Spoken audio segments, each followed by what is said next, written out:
I was looking at some drawings of Native Americans, and I realized I couldn't even. It's sad to admit, but I couldn't even be Native American. And no offense to anybody that's in NA. No offense to you guys. I love your work. I've seen, most of what I've seen is drawings, but, I love y'all's work. And I mean that. I love all, I respect Native Americans. If I was born too late in the world. If I was born earlier, I probably would have, tried to smooth things over a little bit better whenever, you guys kind of had the falling out with some of the whites, to be honest. I would have said, hey, let's figure this out, guys. But I think both of you guys are kind of high-tempered, it seems like. If I'm really honest, if I look back and some of the drawings, it seems,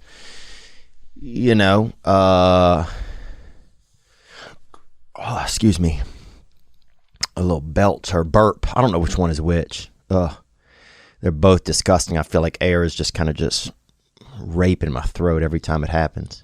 Oh, I hate that. But yeah, again, I want to apologize to any, I know we have some Native American listeners, some NALs basically, or something, we know what I'm talking about. We have some Native American listeners. I have Native American in me. Okay. I probably got half a pint. Okay. I probably got 6 teaspoons of Chippewa or something. Daddy's got it in him. I can feel it sometimes in the middle of the night. I'll hear something outside. I'll hear something about 40 paces away. And I don't use the term paces very often. So that's right then when I know that, I say, oh, that's a very select ounce or two of me that's listening there. And that's that Native American in me. But yeah, I want to apologize to Native Americans on behalf of kind of some of the ways stuff went down. It was just kind of a wild time, I think, and you can't win them all, I guess. I don't know how do we merge the past and the future. So, I don't know. I don't even know what I'm talking about. What was I talking about?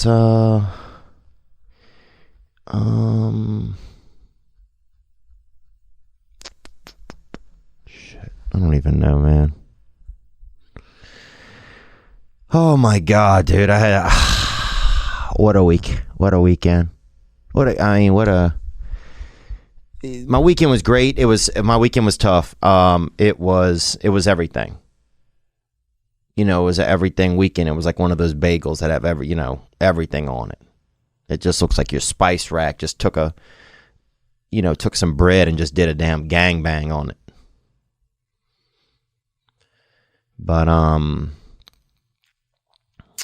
But yeah, so, we do what we can. Yeah, let's crack into the episode. I think that's the way to do it. And I'll just share more, I'll just try and share about what's going on.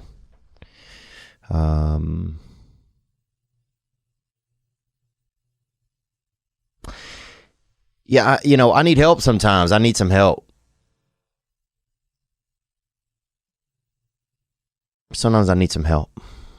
So, and it's hard to say that. It's hard to say that I need some help sometimes. And sometimes I do.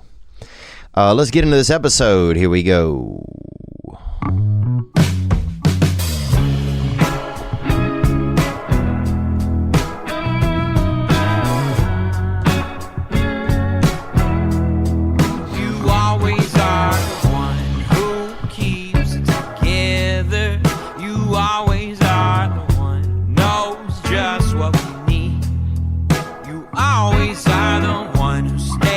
Home with your baby, you gonna be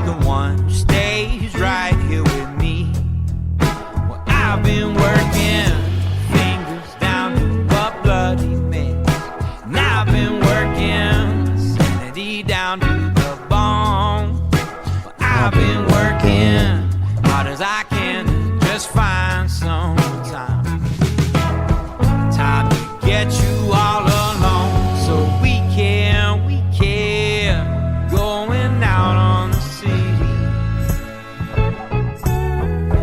have a little whiskey and wine. Baby, you know you're so pretty, and I don't know how, but baby, you're mine. This is our time.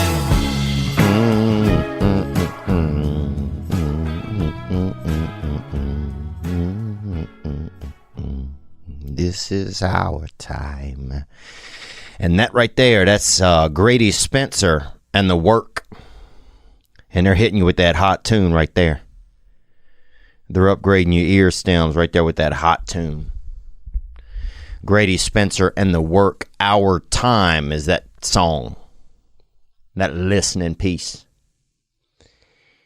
And we're here. We're moving in. It's October. You know, we're moving in and we're moving forward. And, you know, I had a tough week, man. I don't want to, I've just had a tough time recently. And I don't like to, it's hard for me sometimes with, to share how I feel and not sound like I am complaining or like am not, or just having a lot of self-pity. And it's hard for me to do, it's hard. I think it's become tougher sometimes on this podcast to talk sometimes about how I feel because I don't want to complain, and I don't want to be seen as a complainer. And it's interesting, as my career has gone on over the past few years and has gotten busier, I start to feel like, oh, well, nobody wants to hear what your problems are if they think that your life is good, or that here I am getting to live out my dreams. And so to then still come back and have complaints, have uncomfort, that stuff I don't know, it's just hard. It's hard to share. It's hard to, it's scary. It's scary to share because I'm like, well, who nobody wants to listen to somebody complain that's like living their dream. It just doesn't. So it's just been tough, man. I just have not been feeling that good. I think especially about the past 6 or 9 months. And I try to talk about it sometimes, but I don't know what's going on. I don't know what's going on. And so, you just keep showing up. And, I just had a moment this past week, and where I was going to drink the other night. I was going to drink, and I don't know if I have a drinking problem. I know that I don't do well once I get hold of cocaine. I don't do super great. I do not do super great if I am doing cocaine. So the other day, I had the shows up in New Jersey with Trevor Wallace, and he's amazing, and it was great. And Francis Ellis, beautiful fella, tall fella too. I mean, tall, white. I mean, if somebody did something to the Native Americans, it was somebody probably somebody he knew or in his gene pool. If you drink a half cup out of his gene pool, you could definitely taste a couple Native Americans, losing their land. I'll say that. But one of the smartest and hardest working guys is Francis Ellis. No shortcuts with that fella, and so beautiful to just to see him and spend time with him, and Trevor's I respect both those guys so much, and so I was happy to be out there with them. And the first show was amazing. It was one of my favorite shows ever.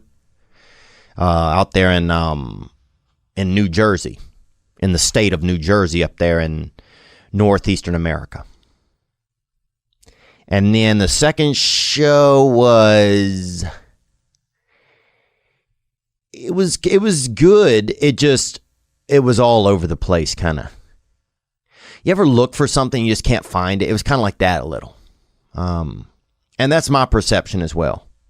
You may have been sitting there and had a great time, but you know, I like it to be just, you know, I always want it to be perfect for everybody. And so anyway, I think everybody did have a great time, but anyway, that's just kind of how I felt about them. But that day was just rough, and I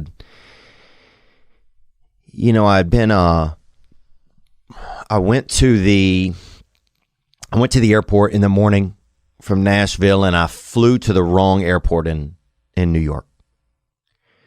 And I flew into LaGuardia. And that's about an hour and a half away from the venue. Whereas Newark was about 40 minutes from the venue. So it would have been a lot easier. So I flew into the wrong airport, and I had to get an Uber. So I took an Uber an hour and whatever it was, hour and 40 minutes, hour and 20 minutes. It was a waste.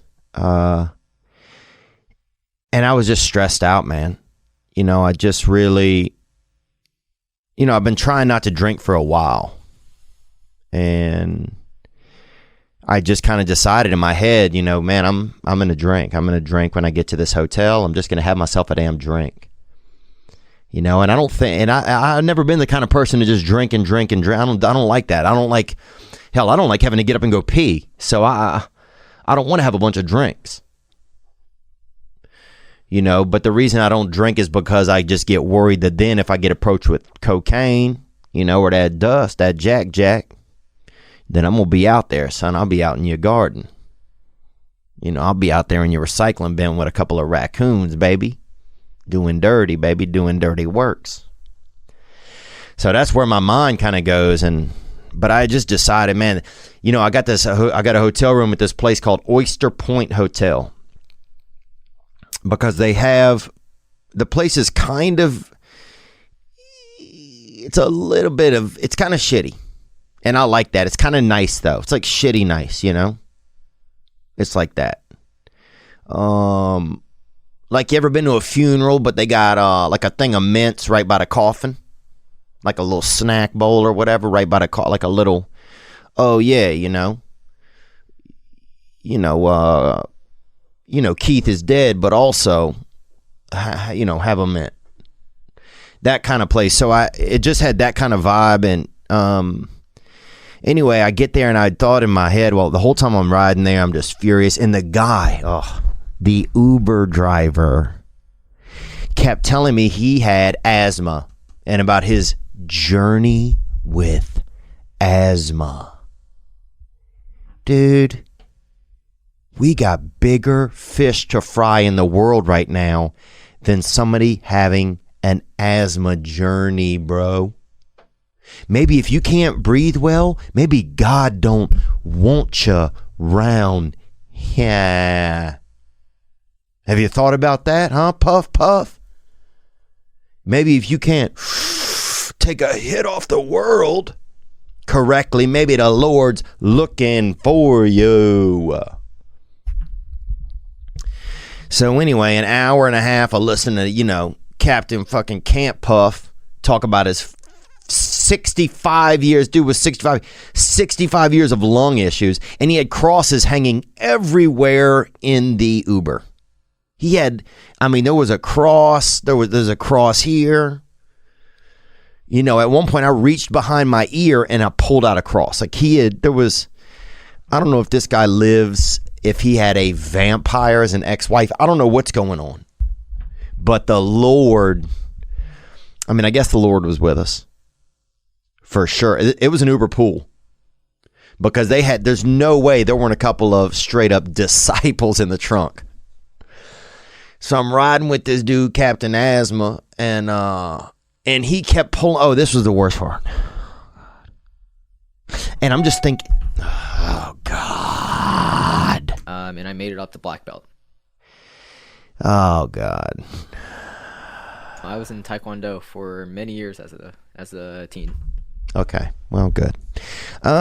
So what I'm saying is this, that so I was thinking about drinking. I'm thinking, okay, when I get to this hotel, they have a nice restaurant there. That's one thing. It's just, I really love a place that have a nice restaurant, nice place to eat. You're sitting looking right out the water. Beautiful. So you could be eating a fish and taste right where it came from. You could be eating a fish right there, having you a little bit of pond carp or whatever. You know, North African pond carp or something. You gutting down some of that, and you'll see its family member swim right up by the window and look at you. Just hit you with that one eye, you know. Hey, that's my dad, you know. And so I kept romanticizing in my head, okay, I'm going to sit there. I'm going to have me some food. I'm going to have me some drinks. And I'm just going to relax, man. And so, anyway, we go. Oh, the guy kept having to pull over to breathe fresh air. The guy kept having to pull over to breathe fresh air in New Jersey. Off the turnpike. There ain't no fresh air. There ain't no fresh air by the turnpike, dude. Bring a bag of air from somewhere else. Fill up a balloon from damn Kansas or something. And get that thing, get that thing trucked in or trained in. So we pull over. This is the second time we pulled over to get fresh air in. I'm not sure where it was, some little town. And a guy comes up to the car. We stop. It's literally like we have to stop for a minute, and he will. The first time he put his head out the window, and the second time he got out of the vehicle to breathe. And I'm like, this is a $200 Uber. And it was a small car. Okay? It was small. And some of you guys are thinking, well, Theo, you've made some money. Why don't you get somebody to pay? I agree. But that's just not who I am. I don't like to get, I try to be thrifty. That's just who I am. That's just who I am. It's just in my nature. Sometimes I don't want to give myself, the creature comforts. I don't want to take care of myself like that. And I probably should. Because then I just get more stressed. So anyway, dude, we're out there, and a brother, I'll be honest, straight up brother, urban brother, whatever, however you want to term it, comes up and starts asking if we want to buy some drugs. And the asthma guy, the driver starts asking me, like, it kind of directs him towards me. Like, what is going on here? I'm paying to be on this shitty adventure with freaking Billy Bad Lungs up here who can't handle the world. And now I got to tell it I don't want any drugs. The dude starts looking at two of the crosses if they're for sale. Like, dog, we ain't doing this shit right now. Like, I'm just, what y'all doing around here? We're here because this guy wants some fresh air by this railroad tracks and by these Walgreens. That's why we're here. That's why we're here. And just nobody wants to believe you, bro, when you're out there like that. So I'm just and I'm just like, I can't wait to drink. Now I'm going to drink gasoline. I'm going to drink ethanol. I am going to have someone else do a 2, 3, 4, 5, 8 balls, a 40 ball. I'm going to have somebody do at least a 32 ball of cocaine. Then I'm going to drink their blood. That's where I'm at. I'm not doing super well. So we get rid of old dude, and And we hit the road, and it's the last time. And finally we get to the hotel, and the lady says, "Where are you coming from?" And I said, "I just flew in from Tennessee." And she goes, "Well, unfortunately, since you flew in through a high-risk state, you can't access any of our communal areas, which means the restaurant and the gym." She goes, "However, we are going to open the gym after midnight if you wanted to get into there." And I'm like, "Oh no, what? What? That's not a real moment." But okay. So anyway, so now I'm just furious, man, because the one reason I wanted to stay at this place, and it's an expensive place. It's $300 a night. When they got the toilet in there, like the fraternity house one, the one with the silver handle out the side, where you pull that little, like, it's like a straight handle, you can see the plumbing coming out of the back. Like it was really nice 30 years ago. But the nice thing there is there's the restaurant and the staff too. Nothing about the people. So anyway, man, so now I'm angry. I'm angry, man. And I've been angry, man. I've been angry for months, and I'm angry. And I said, "Well, Kelsey, that was her name. I said, "Kelsey, I wouldn't do that to you." I said, "Well, could she at least she goes, "You can order room service." And I was like, "But the reason I even picked this hotel was because I wanted to eat in the restaurant. And I wanted to sit in there and have a drink. That's what I wanted. I'd romanticize this. I want to sit in there and I want to have a damn drink. Okay? And I just rode 2 hours with Captain Can't Inhale over here. This beleaguered senior citizen. That guy, there's no way that guy's still alive. This guy was on his last lung, bro. So anyway, she said, "I'm sorry, you can't go in there. We can have food delivered to your room." So I was upset, and I went up to my room. And then I ordered food to my room. I had about 50 minutes till I had to be at the venue. And I ordered the food to my room. And I prayed, man, honestly. I just hit my knees and prayed. I just said, "God, I need some help, man. I'm just so angry, and I don't know why." And I got in the shower and then the guy brought my food up and the drink. I'd ordered a Jack and Diet, and it wasn't the drink that I wanted, but I don't know. That's what I ordered, and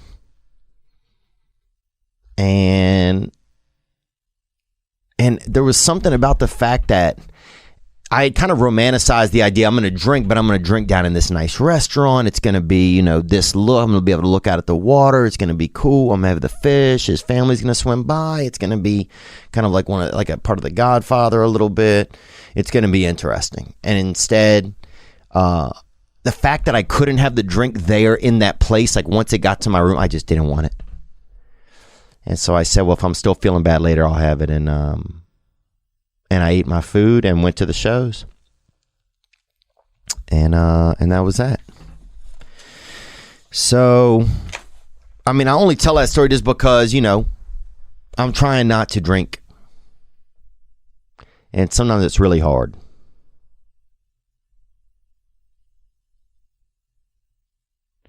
And that was just one of those times.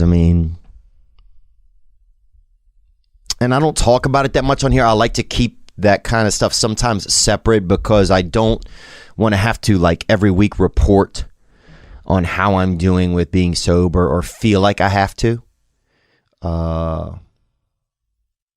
Because it's my own journey. But it was interesting that it was interesting because then I got this perspective that, oh, well, God's doing for me what I can't do for myself. Because if they would have allowed me to go into that restaurant, I wasn't even going to put my bags in my room. I was going to go sit in there. I hadn't eaten all day. I was going to go sit in there. I had 4 cookies on the plane, but I was going to go sit in there. And I think, and now I just here's what I'm saying is I realized at that moment, I was like, oh, that if I would have been able to go in just right into the restaurant, I wasn't even going to take my bags to my room. If I would have been able to go right to the restaurant, I was just going to go sit in there and order a drink. And I just, I'm just trying not to. And I guess I want to tell that story just, I don't know. I think God was doing for me what I can't do for myself. And at first it made me so angry, but then I'm like, man, if that restaurant would have allowed me in, then I would have drank, I would have drank. And anyway, I know, that doesn't matter to some people, but when you're trying not to, and you just got so much anger built up and you don't even know why, it just gets, I don't know, it gets heavy sometimes. Elephants are a good sound. It just, yeah, I don't know. And so, yeah, the drink just sat there and it melted and I don't know. I'm not saying that I'm not going to drink sometime. I don't know what I'm going to do, but I just got to get some help. I just got to start feeling better. And I'm not trying to complain. But I just don't feel, I don't feel good. And I don't feel good, and I want to enjoy my life. I want to be able to enjoy my life and be of service to other people. And I'm just having a tough time doing that right now because I don't feel great. So I'm not trying to complain. I'm not trying to have self-pity. I'm trying to take action. I'm trying to see a new therapist. I'm looking into getting a new sponsor through 12-step stuff. And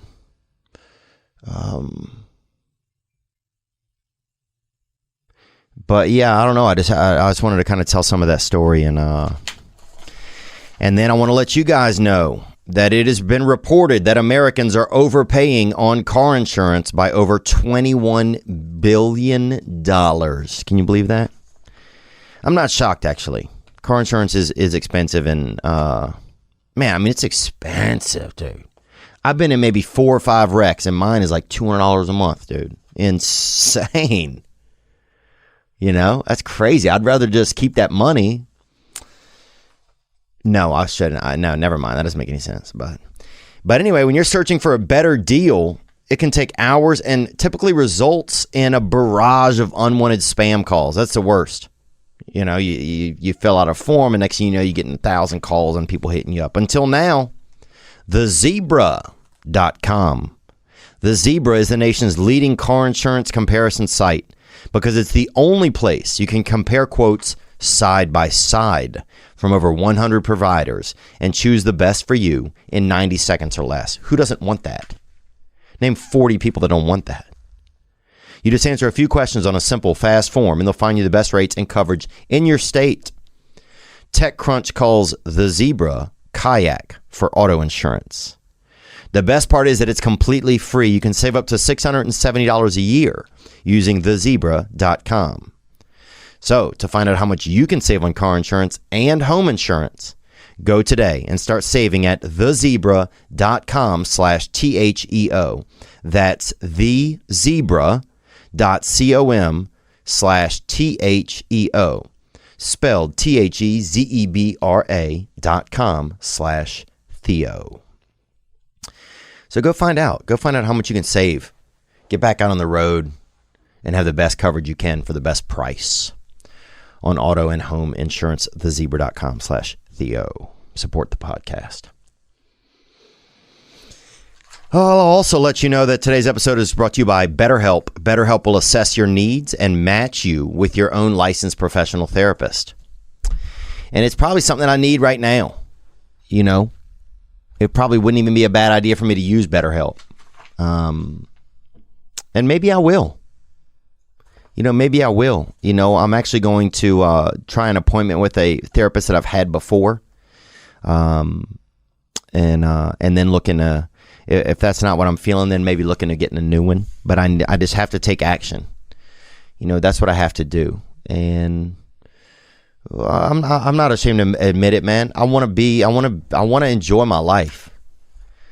I'm living out some of my dreams, and I'm not enjoying it.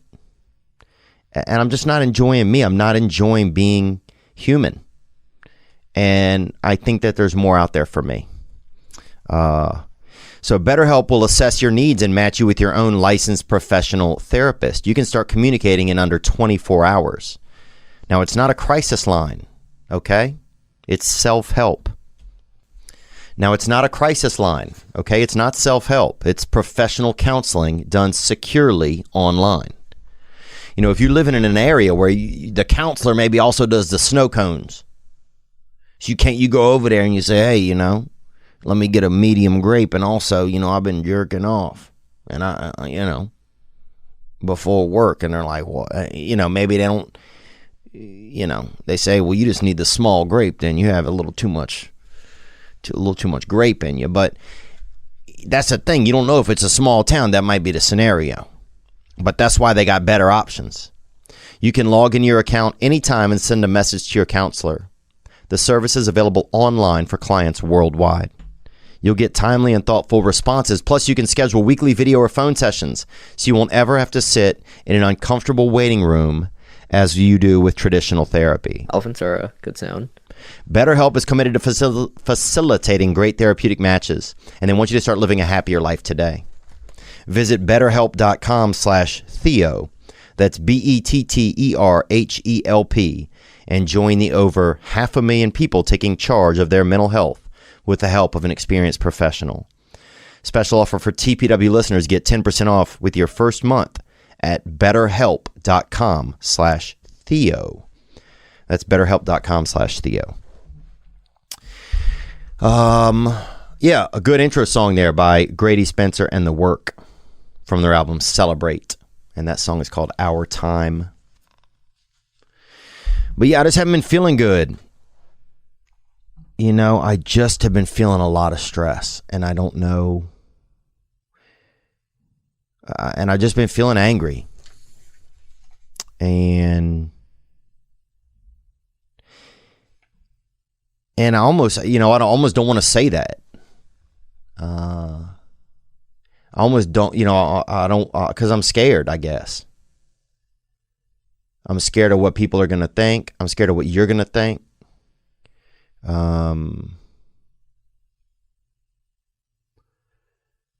But I don't feel that great.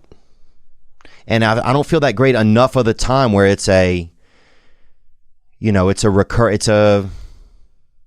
something that I have to I got to do more.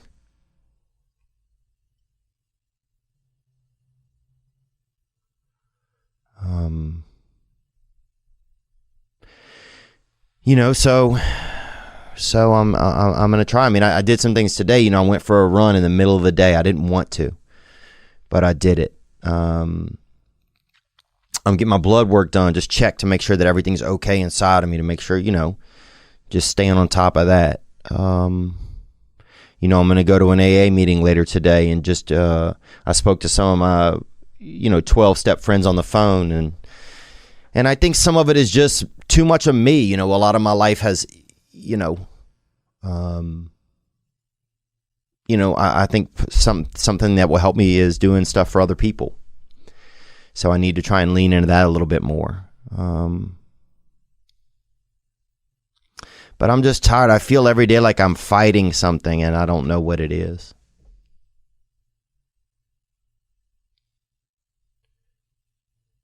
And I feel every day like I'm just constantly just pushing, trying to.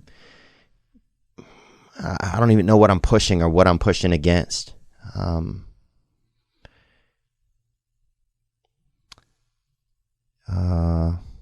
I'm trying to explain it better. That's why I'm trying to like feel it and share it at the same time. And I'm not trying to have self-pity on myself. I'm trying to be active.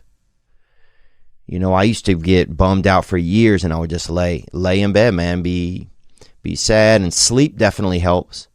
But I can't do that forever. You know, I have to take action in my life. I have friends and people that need me, and I want to be healthy so I can, you know, I feel like God wants me to be able to be a part of helping people or being a part of people's lives. You know, I want to be a part of that river of like comfort in the world and river of like healthiness and stuff. And I just can't be a part of it if I'm not feeling good myself. So anyway, I'm not going to try and dwell on it too much, but it was just amazing that, man, I wanted that drink, man. And that just the simple thing that lady said, the restaurant is not open to you. And I was so angry, but really, that was a higher power saying, hey, you know, let me do for you what you can't do for yourself right now. And I did feel like that was pretty powerful. So,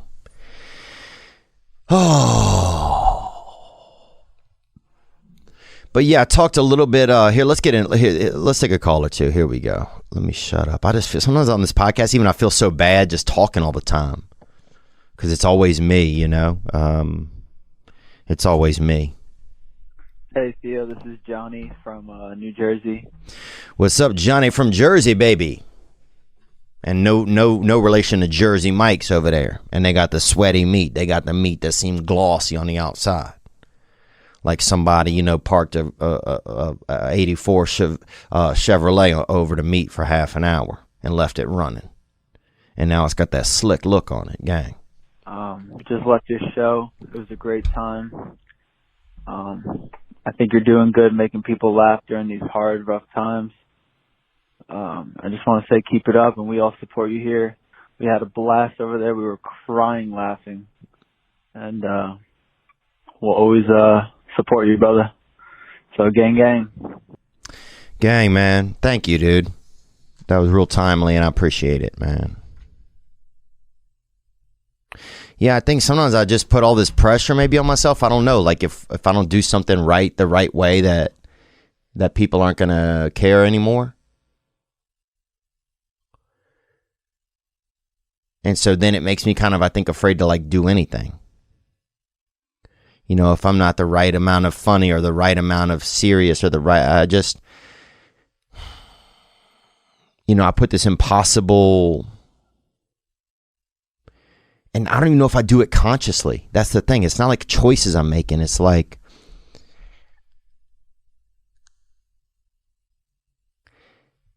you know, I think probably when I was young, I felt like if I didn't behave a certain way that people weren't going to care about me. That like the care that I received from people was directly correlated to how I behaved. And I was only going to be cared about if I behaved an exact way.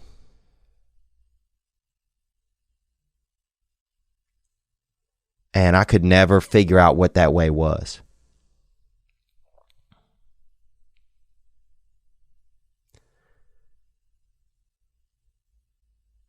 So I think, you know, sometimes probably in my life, that's why, you know, I've always probably, a lot of me has been searching, you know, this searching for some, how do I crack this code? How do I get this? How do I line, what numbers do I have to line up correctly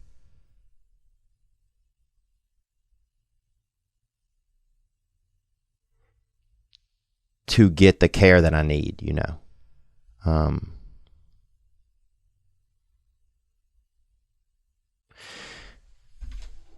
But yeah, I think, you know, and I was never good at saying when I needed help. I was never good at saying, hey, I need help, you know. And it's so funny because even as a child, I was a loud man. I was always saying something. But it was all like,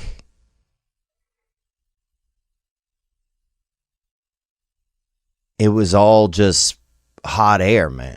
The thing I needed to say was just that I need some help. I need somebody. I need to feel that somebody cares about me. That's what I needed it when I was young. But I had that emotional asthma, man. When you think about it, I had that emotional asthma. Because I just didn't know. I didn't know what was going on. And I'm not trying to sound whiny. I know I keep saying that, but I'm not like, oh man, I don't know. Nothing's ever going to be good. I'm not feeling that way. I'm just trying to feel what feelings are inside of me so I can take some action. And some days, man, it's hard to be funny. Some days it's hard, man. It's just like I got in here today and I was like, fuck, what am I going to do? But then I get this voicemail right here. I just want to say keep it up, and we all support you here. We had a blast over there. We were crying laughing. And we'll always support you, brother.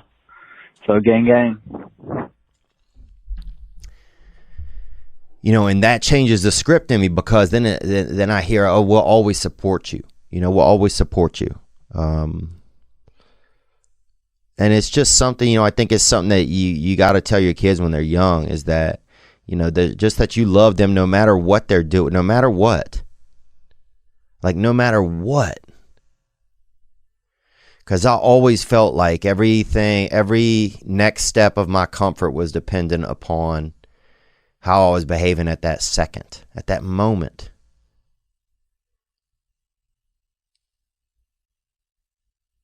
It was all so dependent upon like how, whenever my mom got home, how was she feeling, It didn't matter how I was feeling. However she was feeling, then that's how the night was going to go.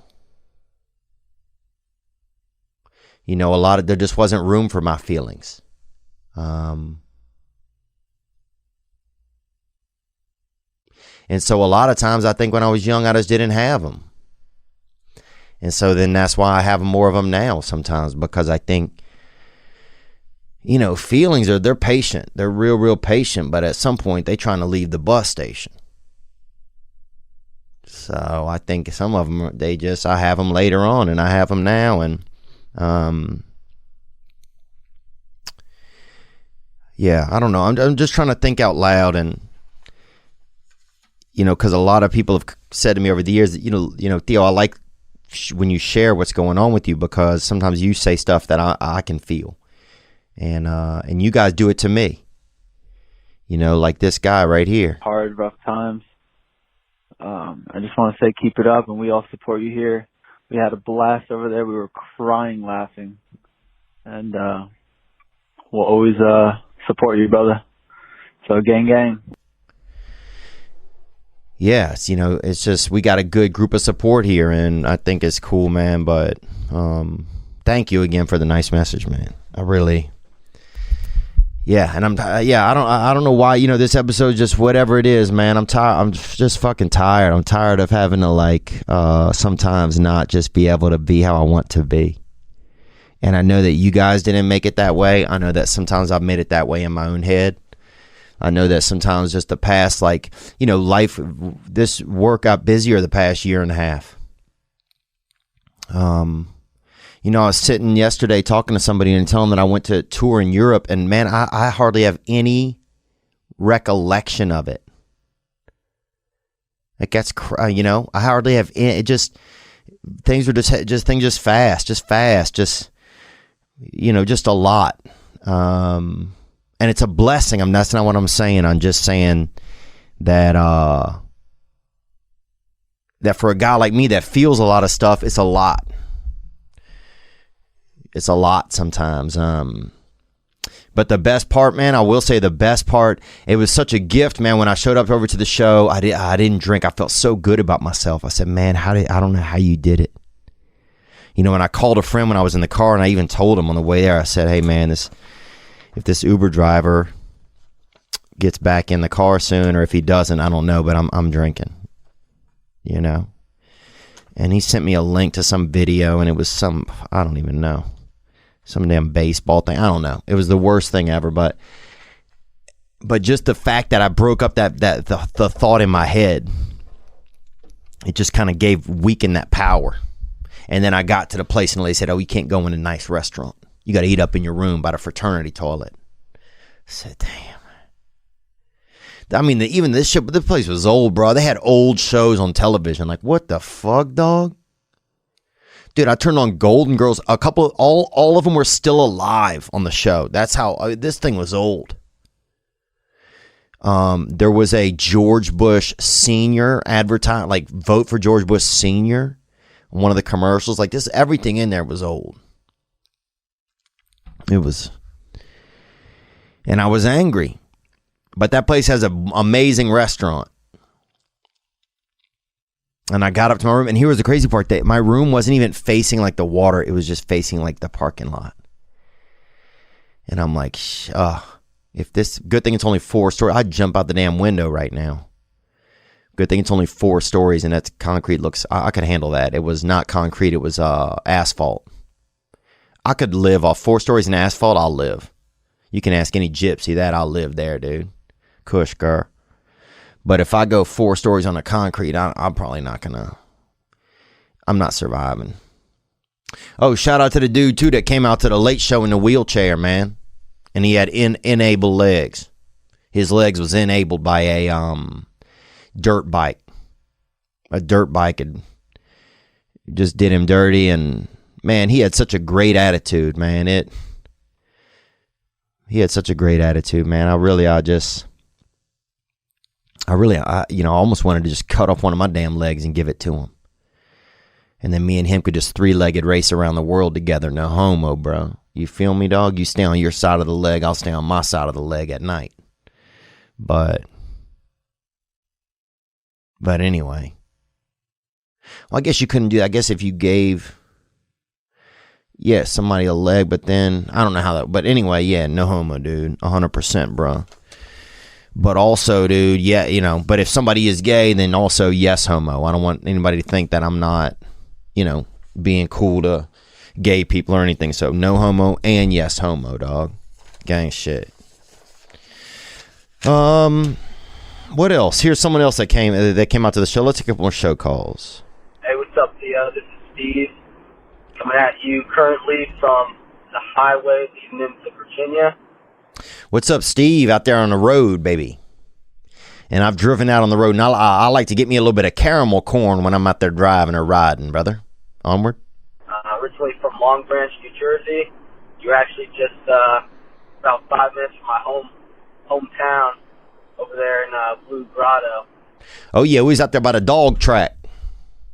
And a lot, you could smell, you could smell a damn dachshund from the stage, man. You could hear the dog track over there.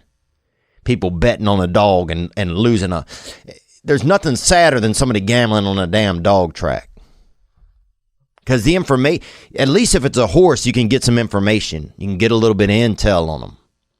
But a damn, somebody got, a Weimaraner, somebody got a Rottweiler Shih Tzu mix out there and it's supposed to run in the 7th race. You know what I'm saying? But it hasn't had lunch. Like, you'll just get weird, like, oh, yeah. Peaky Blinder or whatever the dog's name is or something. He hadn't had lunch, and that's the kind of intel you get, and you're still supposed to lay 20, 30 on a damn dog.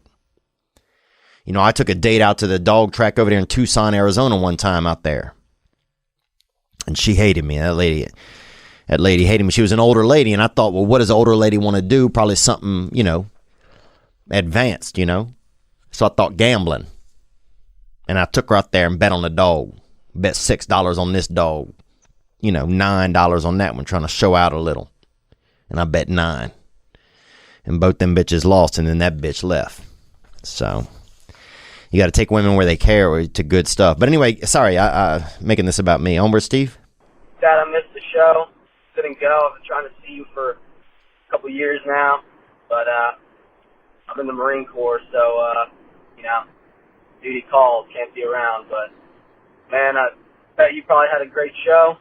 Trying to see you at some point this year, hopefully, even with all this COVID stuff going on. But yeah, I've been going through a tough time with the relationship and stuff, and starting on my career. But hey, man, your stuff on this past weekend and King of the Sting, that stuff keeps me going, man. Makes me laugh, and like I said, can't wait to see you on the show sometime. Definitely excited for a next special or something. Thanks, man. Thanks, dude. That's sweet of you to say that, man. I can feel that, you know. I can feel you being genuine, and yeah, thank you. You know, and we do have a new special. You know, we're signing a deal with Netflix, and it's just paperwork now, and to do a special, and so that'll be great for that to come out, Steve. So you'll be able to see it and share that with your Semper Fi fellas out there, and you know, I think that's pretty cool, man, to be in the military. I think there's one thing I admired when I used to go do some military tours, and I hope to do some again, was just the camaraderie you get to have, to be in a group of people and to be able to just joke around. And you know, I know it's grueling a lot of the hours you guys have, and I know you're not where your desired location a lot of times, but you know, it's so rare, in life, that I find you get to have a group of people around who enjoy one another, especially right now. So man, I'm envious in a lot of ways of just you be able to have that brotherhood, and just people are just, you get to enjoy people. That's a delicacy right now. A lot of people can't enjoy people. A lot of people can't. You know, people still can't go see their grandparents, or there's fear around it. But be well, man, and thank you for the warm message, man, and enjoy that. Enjoy each other. You know, enjoy it, man. That's it's going to be prehistoric, human beings spending time with each other, the way that we're so addicted to electronica now. Let's take another call. Onward. Hey, Theo. It's Tara from Trenton, New Jersey. So I just got home from your show. I went to the 7 o'clock show. Hey, Bear. And thank you for calling. And that's a unique name for a woman. But that's how they do it in the Northeast. You know, you got more people from Britain, more people, you know, you got that Native American meets kind of defeated by the white kind of vibe up there. So you'll have a kid named Bear. You'll have a kid named, River Branch or whatever. Fire. Fire. You'll have a kid named Fire. Like, damn, where's Fire, dude? I don't know. He's got the weed, So they got, you'll have unique names. Go on, Bear. Down there in Oceanport, New Jersey.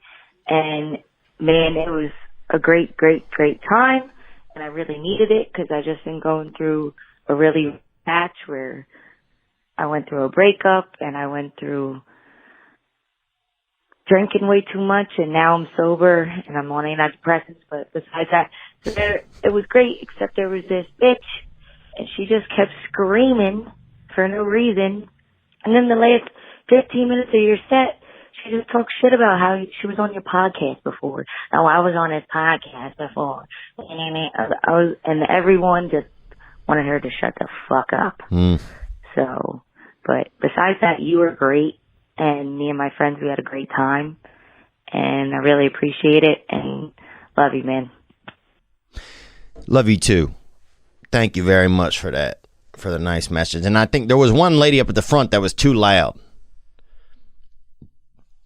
And she might have been doing drugs. I don't know. And she had big titties, too. I'll be honest with you. 2 of them.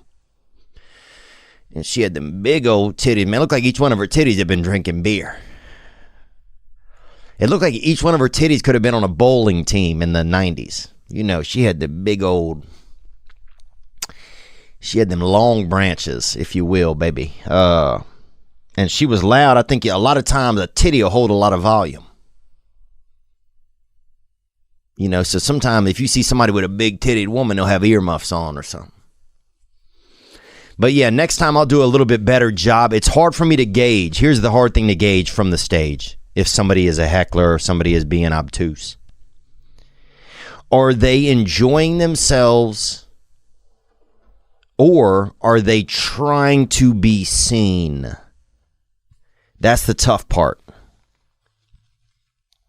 Because some lady the other night up front laughed like, had a really weird laugh. And I don't know, honestly, how to handle that. I don't, honestly. So it's tough. You know, it's tough to know what is a good sound and what isn't a good sound. Elephants are a good sound. It's tough. You just have to, but if it gets a little too much, that's when I say something. And also the staff is supposed to do something. But you also don't want to like interrupt the jokes. The second show there was a drunk guy who was not, he needs to be sober. You sound okay. That guy probably needs to tighten it up because he just was, the show, he made it about him. But maybe not. Who knows, man? But thank you for the warm message, you know, and that's the thing. It's just like sometimes I don't want to drink because I want to be able to be there for somebody if they're having a tough time or something. I want to be able to say, hey, man, I'm here and I'm available and I'm of right mind right now so I can be a part of, I don't know. I just feel like it's hard for my higher power to use me if I am all fucked up on that gas or whatever. But that's just me. Some people can do a bunch of coke, you know, and raise a family. I'm reading the My Pillow guy's book right now. That dude's smoking crack and making pillows. So if that ain't, I mean, that sounds like community college. So there's ways to do it is what I'm saying. But I'm glad y'all came and I'm glad you laughed. And I'll tell you this, that first show, I'll put this on anything. It might have been the best show I've ever had. Man, it just, you know, sometimes I just feel, and that's the crazy part, I don't feel bad sometimes I just feel great. But this impending feeling, that's what I want to get out of me, you know? And I want to let you know too, man, that we recently got the website redone, theovon.com, and you can check it out. And I'm sorry for just talking about myself a lot on this episode. I really am, you know, but that, you know, it's funny because sometimes I just have, I don't know. I think sometimes I still have all these things inside of me like I want to say, you know, but I just can't. I just don't know what they are.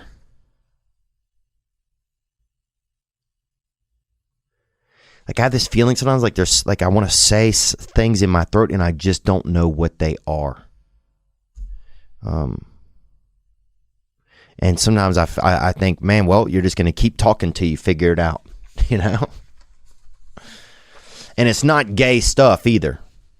Some people send me messages, hey, fella, look at this wiener, look at this, thigh, wiener, nut, nut. And gay men need to quit doing that. A lot of gay men sliding in there and in the DMs, hey. You want to check out this wiener? How heavy is your wiener? Some guy asked me. How heavy is your wiener? Get it together, man. Okay? A lot of gay men take advantage of the loophole of being gay to make it that they can then be gross towards straight men. And that is too much. Man, send me a message. How heavy is your wiener? I'm not scaling my wiener, man, and I'm not telling you, sir, okay, buddy? You're being nasty. So, anyway, I had to say that. But what I'm telling you is we got the website redone, theovon.com. And who did it was a company called Modify. Just finished the new site. The process, no joke, was effortless. That's what I like. The turnaround was swift. I don't have to do anything. It was almost like magic. It was almost like too good to be true. Modify has a new plan that rivals any other option on the web market. They provide a subscription-based professional web design service for the cost of your old cable bill. That's right. For just $249 a month, you will enjoy the relief of creating your new website, easy process, quick turnaround, and an evergreen site, and the convenience of having a personal web design team assigned to your account to handle all of your ongoing website needs. Modify's plan includes unlimited updates, unlimited support, easy editing tools, and future redesigns, no cost to build, no contract, and they do it all for you. Only $249 a month. Get yours today at modify, modiphy.com/Theo. That's modify, modiphy.com/THEO. There's no F in modify. These guys don't F around. You feel me, gang? Modify. Change is good. What else can I tell you about, man? And I got to recognize too. A lot of people are feeling, rough. It's a rough time. There is a lot of, we don't have the regular things. I was talking to Maurice Claret the other day. And man, I really, really admire that guy. He has so much solution in his brain and in his heart, and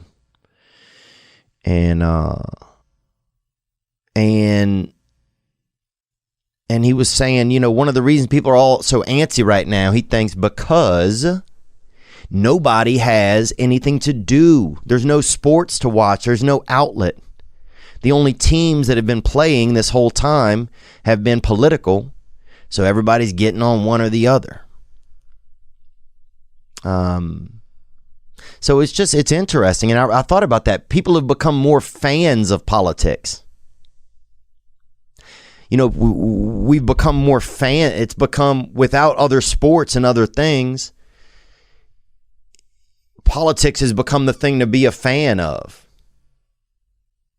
I like this quarterback. I like this quarterback. Oh, the backup quarterback's, is racist. The backup quarterback's racist. There's people are becoming fans of politics and becoming activists. That's one thing. I feel like we've all become such addicts to all of this junk that is then making us be angry about stuff that I don't know if we're really angry about. I know that we are concerned about things. I know that we have views about things. But I don't know if we're really angry about things. So I really question the side effect of just all the snippets and all the information and the constant barrage of information and the effect that has on us. It's just because you start to wonder, well, everybody, like, so many people are activists now. Like, what's going on? Like, I get being activated, but at some point, it's just I feel like we're being taken advantage of. At some point we feel a little bit used by all of the media and all the hype. And a lot of it's like panic porn. My brother's friend coined that phrase, and I don't know his last name. I think he's a Latino fella. But panic porn, where you just, everybody's getting high, we're getting some dopamine hit in our brain by getting off on all of this political and social jack. And I made it up to black belt. Dang, dude, I'm not sure. I don't think so. I don't, honestly. It's what would Riley Mouse say? He don't know. That's what he would say, bro. So you got to think about that sometimes, or don't think about it. And those are the options. But yeah, I just start to wonder, well, if I'm more stressed out than usual, if there's more, what's going on? What's causing me to feel this way? So let's hear another call or two that came in. Here we go. Hey, Theo, Riley, this is Ray. I'm from Ohio, but I live in a little town called Wheeling, West Virginia. Oh, yeah, that wheeling feeling, baby. And I got offered sex by an aunt and a niece one time over there. Adults, both. Both of them adults, adult sex offer, okay? And I know we've both had that wheeling feeling. Yep, and that's pink eye also. And it's a dangerous thing. You know, if you hold on to that feeling for too long, you're going to end up doing some methamphetamines in the back of a 7-Eleven. Amen, baby. Hey. That's a guarantee. Maybe get an STD by the slurping machine. Can't say I have. I just wanted to call in and say I'm a huge fan. You make my day a little better every day. I'm a coal miner, and I don't know that you've had any coal miners call in, but I wanted to say that it's a tough job. It's a rewarding job. I just wanted to say if there's any questions about coal mining, please reach out. I'm a huge fan of the show. Thank you for everything. Thank you, brother. I appreciate it. And maybe we do have a question or two about coal mining. And if I think of what they are, I'll let you know. But right there, you got to think about that. Somebody going in the earth and getting something out of the earth, helping it out. And that's really, you know, I'm not trying to be racial here, but that man goes into the earth and gets something black and helps it out of the earth. So that's pretty cool. That's pretty helpful. You know, it's just pretty cool to see that. You go down there and you come up with a bucket of black, a bucket of positive blacktivity, you know, that coal, baby. And I love a coal. I love a briquette. And we actually had a black kid at our school when I was growing up, Briquette Lawson. And he was beautiful, actually. He could have been a male model, actually, but he just was, he wasn't doing all of that shit, man. He didn't like a lot of shit like that. He liked more just regular shit, McDonald's and shit. Let's take another call. Here we go. Hey, Theo, this is Cole from Texas. What? And that guy's name is Cole? That's baffling. That was totally unplanned. There you go.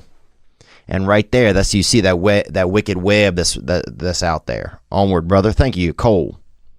Name after a briquette. I'm just calling to see if I can maybe give you a little encouragement. I'm kind of in the same boat as you are. I just moved to pursue a new career, and it's kind of nerve-wracking, really. You know, I don't really know anybody here, and I'm just trying to get into the groove of things in this new foreign environment. But I hope you are doing well in your new environment, and that you and your new buddy Riley Mao are doing all right. Elephants are a good sound. Can't say I have. I've not. Well, actually, what is Northeast Arkansas? Like, what cities? I mean, you know, I'm a Christian Eagle Scout. I don't. Eagle Scout. Well, you know, thank you for that, man. You know, it is. I have to remember that, because I wake up each day and there's a question in my head like, why isn't everything perfect? You know, and I'm not even asking the question. There's some invisible thing in my head every day that's asking this question: why isn't everything perfect? Why isn't this done? Why isn't this done? Why isn't this done? Did you do this? Do you do this? And it's like I don't even hear it, but I still. It's like it was asked to me decades ago, and it still echoes. So I think always when I wake up, I immediately just feel like, oh, there's so much I haven't done. There's so much I have to do.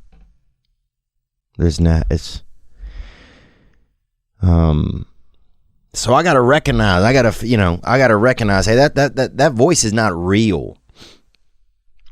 And while that voice will serve me well sometimes to go and do some things for myself and get me motivated, at some points that voice is just, it's just bothering me because it's not going to give me any peace.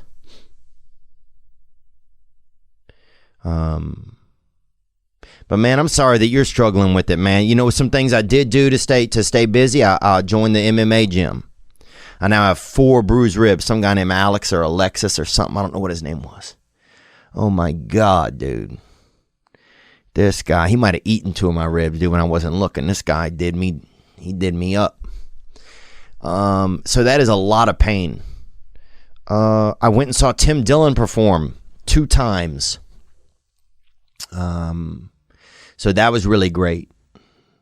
I'm just trying to get some guests onto the podcast, trying to get Morgan Wallen to come in. I'm a fan of his music. He's a musician, musical man. We have a trucker next week coming in, female trucker, a vadrucker, a lot of them, people will call it. Beautiful lady, decent lady. So,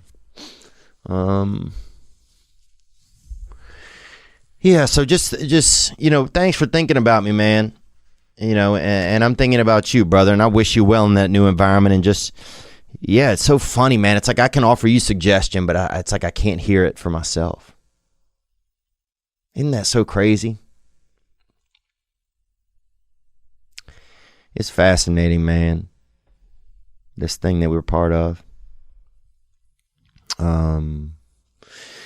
All right, let's hear another call that came in here. And sorry to just keep going to calls, but I just,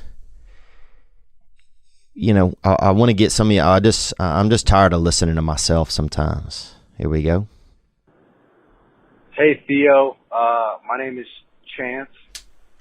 I'm from Albuquerque, New Mexico, and I'm currently I'm driving through Amarillo, Texas right now. I'm headed over to Bentonville, Arkansas for a new job. Now, Bentonville, Arkansas, home of the largest Walmart and first Walmart ever. So if you think about Walmart, think about Bentonville. Onward. For a sales job. And I'm just kind of taking this huge leap of faith. I'm listening to some of your podcasts, and I just got the urge to hit the hotline. I'm feeling a lot of feelings right now. One of them is that's really strong is just hope and hope for a better life, hope for to be successful. Like I said, I'm 23 and I haven't done much with my life. I just got sober about almost 3 years ago, so my life has just been getting so big. Mm-hmm. And I don't know, maybe if you have any advice for me, starting something new. I know that you've traveled, you made a big change traveling over to California, and now you just made another travel, down there to. Well, thanks for the call, man, and not to cut you off, but I did, but yeah, I think what you're doing, the long term of it is. You can't see it now, but in the future you'll see, wow, just by making moves, it allows you to be less inhibited when you need to make other moves. So in the future, when an opportunity comes up and another move or an opportunity to take a leap of faith in love or a leap of faith in friendship or in a different realm even, besides employment, that the experience you have had right now, that'll resonate within those other fields. And so you won't even know. You're like, oh, wow, I took a leap of faith here. I took a leap of faith there. Hell,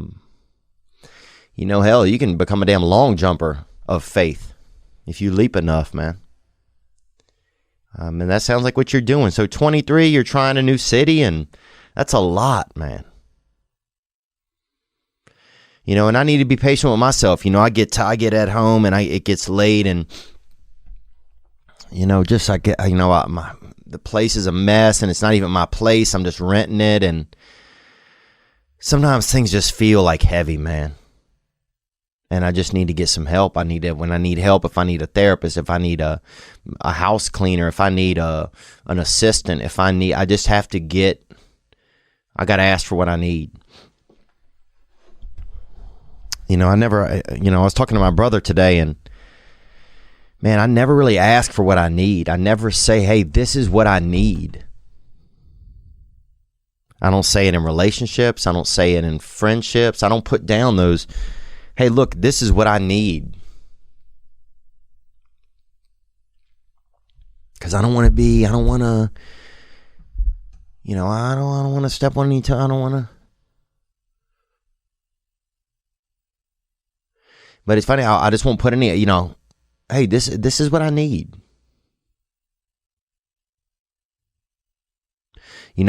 Sometimes I need someone to listen to me and not even tell me anything.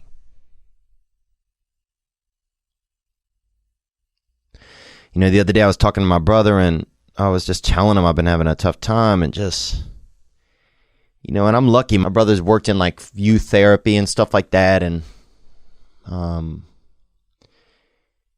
at the end of the call, he said, hey man, if you want, I'll just sit on the line with you for a little bit and not say anything.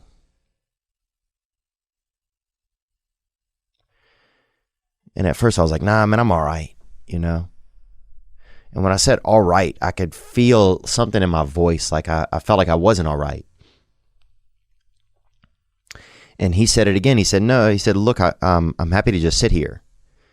You don't have to say anything and I don't have to say anything.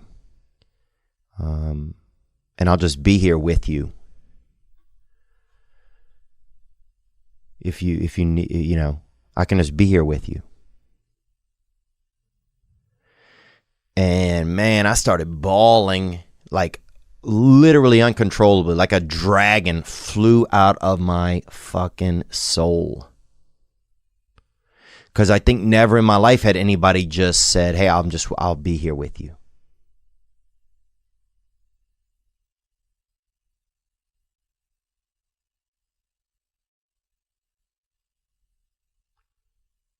I'm not going to give you any suggestions. I'm not going to give you any. I'm just going to be here for you if you need me.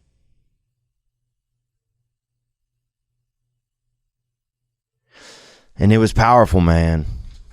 It was, and I had no idea in my whole life how much I needed that. Just even it was, and then, I was like kind of sobbing and some of this shit, no homo, bro. Some of the shit's kind of, it's tough to say. I'm not trying to sound like a little bitch, but I'm trying to sound like, I don't get, whatever, dog. If you're still listening, bro, you part bitch, same as I am, son. You probably about 11% bitch, you feel me? But, and then I was like, oh, thanks, man. I'm good. I kind of got my composure. And then he said, are you sure? And I lied. I just said, yeah, I'm good, and I wasn't good. I didn't feel, and he goes, oh, I can still, he said, I have like 10 minutes. I can just sit here with you. And man, I just fell apart again. I don't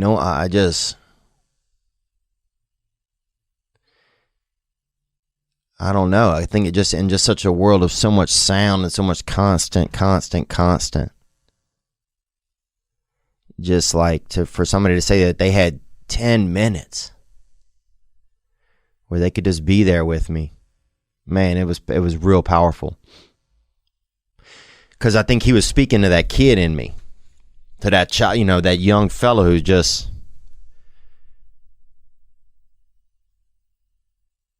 hey, I can sit here with you without any judgment, without any concern, not concern, but with just concern, with just time.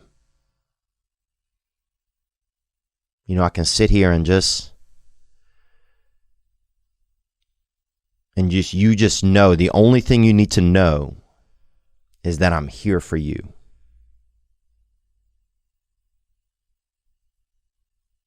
No matter what. And it was just powerful, man.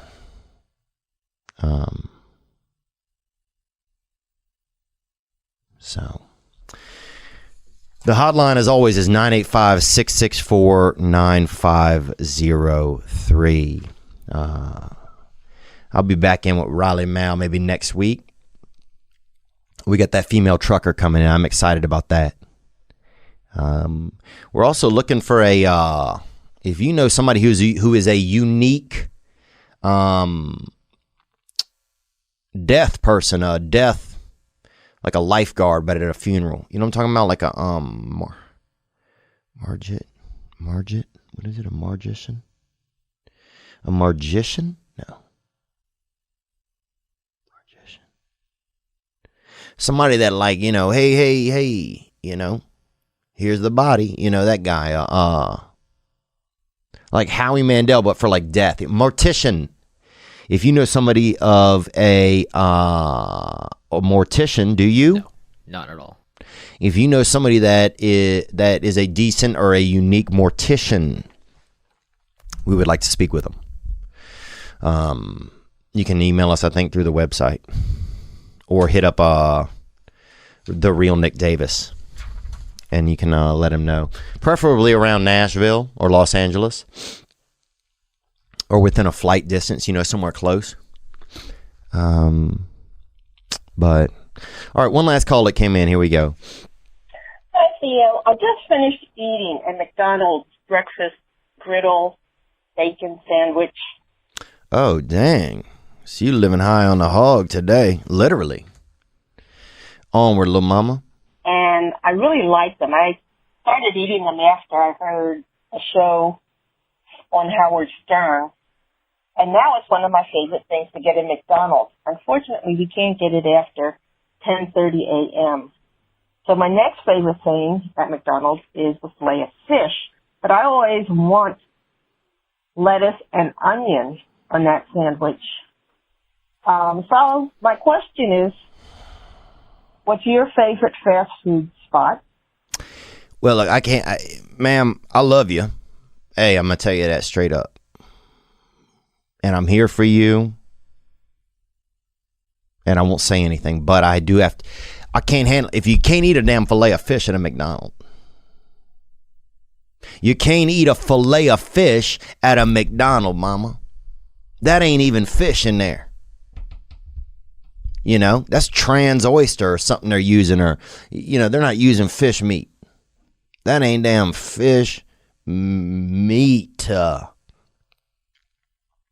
You know, you know, that's something else. They're doing something nasty. You can't be having you know, I can't, if I'm trying to talk to a lady and she have a bite of fillet of fish on her lip. Come on. Your children can't even love you if you're sitting around with a bite of fillet of fish on your mouth, on your breath. Who do you love? People can't love you if you eating fillet of fishes, lady. They can't love you. And they can, but it's going to be harder. It's so hard to love a woman when you see her with it. You know, you go in her car and she got a couple, you know, you open up to get the glove compartment thing, to get a lozenge or something for her, and a damn fillet of fish wrapper freaking rolls out. Like a dang tumbleweed, just. It's hard to love somebody that's on them fillet of fishes, baby. You know that. And if you don't, then you know it now.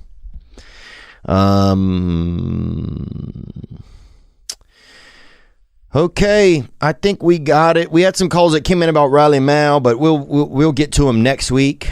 You know, we just had him here this week, just in spirit. I mean, you know, I'm a Christian, Eagle Scout. I don't. You know, and he's a talented man. So we'll figure it out. We don't have to figure it all out today. That's what I got to remind myself. Is we don't have to figure it all out today, and we don't have to figure it all out alone. And you know, I feel a little bit better than when this episode started. You know, I'm gonna even see if my dang therapist emailed me back. I'll check right now. Nope, not yet. But there's an AA meeting in 5 minutes online that I can jump in. And as much as I don't want to, I want to go do something else. I want to, do my bookie, bet on a night game. I want to do this. I want to do that. It's probably what I need to do for myself. I got to get active in taking care of how I feel. Instead of just being reactive to it all the time. If I'm going to feel this much as I do, I deserve to have some control over it. So, anyway, thank you guys for coming out there in New Jersey. Both shows were great. I just felt like the early one was more tame. The second one, when people was drunk, people was out there drinking each other's blood. Somebody's out there. Some guy came out with we had another guy that came out, I guess he had a fake hand or something. He'd lost a hand. He'd lost a hand. He, some guy, he was throwing dice, and mowing the yard at the same time. And he caught a blade. But he left his hand there, some guy. So that's wild. You go home and you can't even, I guess he drove home with instead of 10 and 2, just 10, maybe just locked in at 10 or something. Unless he just taped his arm to the wheel on the other side at 2. But that's, some guy woke up, he don't know where his hand is at. And they got a bucket of beers, 5 empty beers and a damn cold hand in there. So if that's you, man, call Blue Grotto. BLUGROTTO over there by the dog park. And you guys too, I want to say shout out to Joey Diaz and his new podcast. You guys got to go check it out. It's just starting up, Uncle Joey's Joint. And it's I watched some of it and it made me feel good to just kind of share what was going on. Sometimes I like to be entertaining and sometimes I just want to be. And I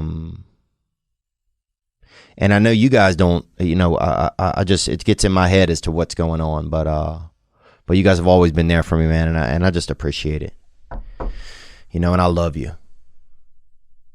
And I love the group of you. I got to meet some of you here and there out in Jersey, a couple quick groups and this and that. And man, I was walking, I was so happy that I didn't drink, cause I try not to. I'm not saying it's anything bad. If you're doing some good coke, I'll hold the back of your neck, while you do it, bro. You know what I'm saying? I'll feel your tits while you do a little coke. That's who I am, bro. Even if you're a man, bro, if you're a strong man. But I'm walking from the venue. They had a bouncer guy that would walk you to the back of the stage. And we just started talking. He's like, yeah, man, I got 23 years sobriety. And I was like, damn. And it was just exciting, And he said his dad had a couple years of sobriety. And it was just nice because in that moment I was, I was towing my line. Whatever my line was, And it was just like, oh, okay, good. I'm glad I'm here for this. Just to be here with this moment. Because then I could connect with him. I said, oh, man, I have 6 months and almost drank today. And I'm just... man, it's just really hard right now. And so, yeah, in that moment, there was somebody I could tell that to. Because you go just up to a random stranger at the show and you tell them that. Well, actually, a lot of the people that come to our show is pretty good. But he might be like, oh, dude, have you seen my hand? Like, nah. You lost your hand, dude? That's crazy, fucking. You're only going to be able to hitchhike in one direction now, dude. Let's go out the way we came in, man. Naked and feet first. No. Let's go out the way we came in.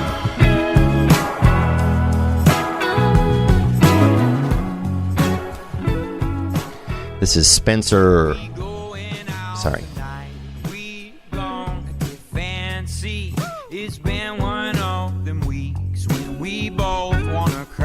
It sounds good.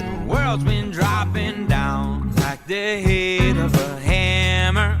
I need some time alone, maybe just you and I. I've been working my fingers down to a bloody mess.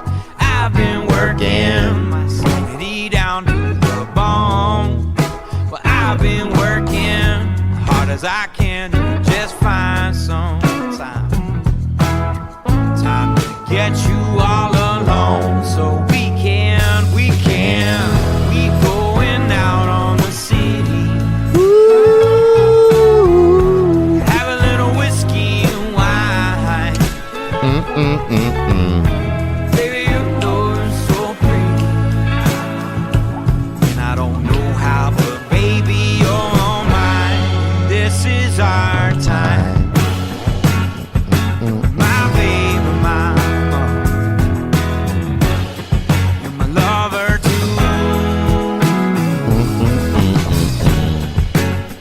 You're my baby, my don't want nobody but you. This is a good song. We can. We going out on the city. Have a little whiskey and wine. Come on, let's go, baby. I'm taking you out. Baby, you know you're so pretty. You're so pretty, baby. I don't have a plan B. But baby, you're mine. This is our time. I don't need a plan B. You my baby.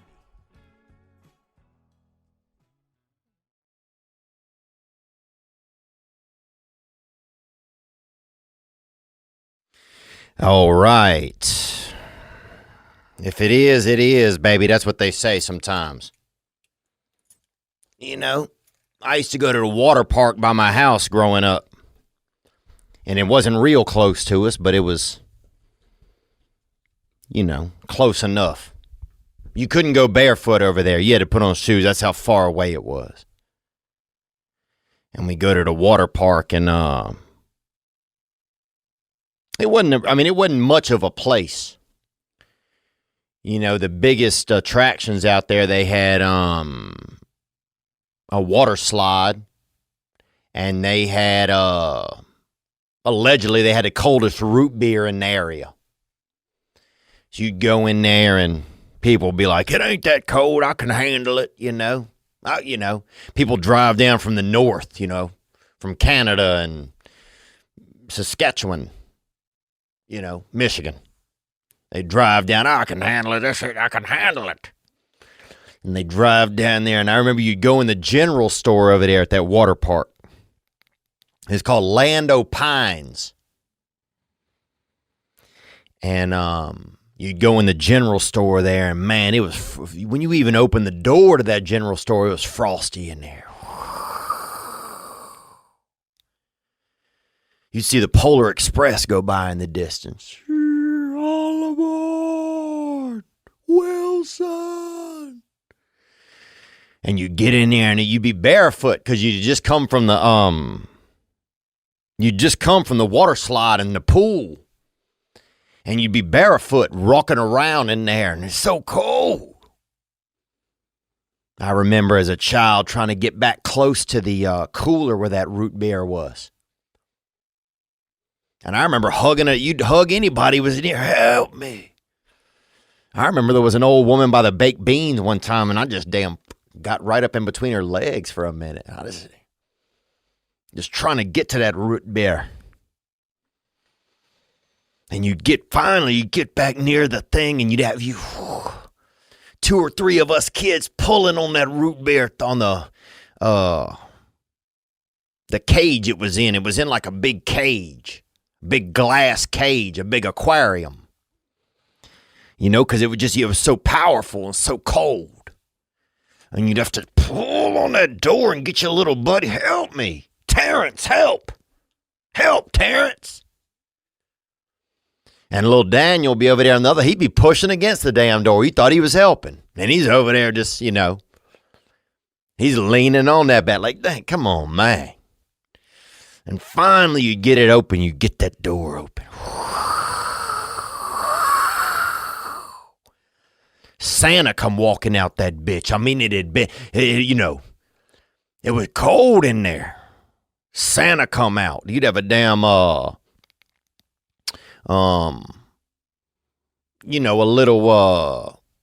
damn penguin come walking out that bitch. And he'd been in there looking at pornography. And you're like, damn, how can he even touch himself? He just got them two rudders on him. He can't grip nothing. But he was doing it anyway. You could see the shame on his face. But you get the glass door open and all these root bears would be sitting there. You could barely see, it was so cold. This fierce coldness is coming at you. And the lady at the counter was like, close the door. And you grab one, dude. It took all the energy you had inside you just to grab one and lock onto that can. And at that moment, you damned the makers of the root beer. Because why they put it in this cold, the can is cold. And then you bounce that thing all the way up to the register, you and your friend, tossing it to each other. You set it on the desk, on the counter. And that lady would be like, 65 cents.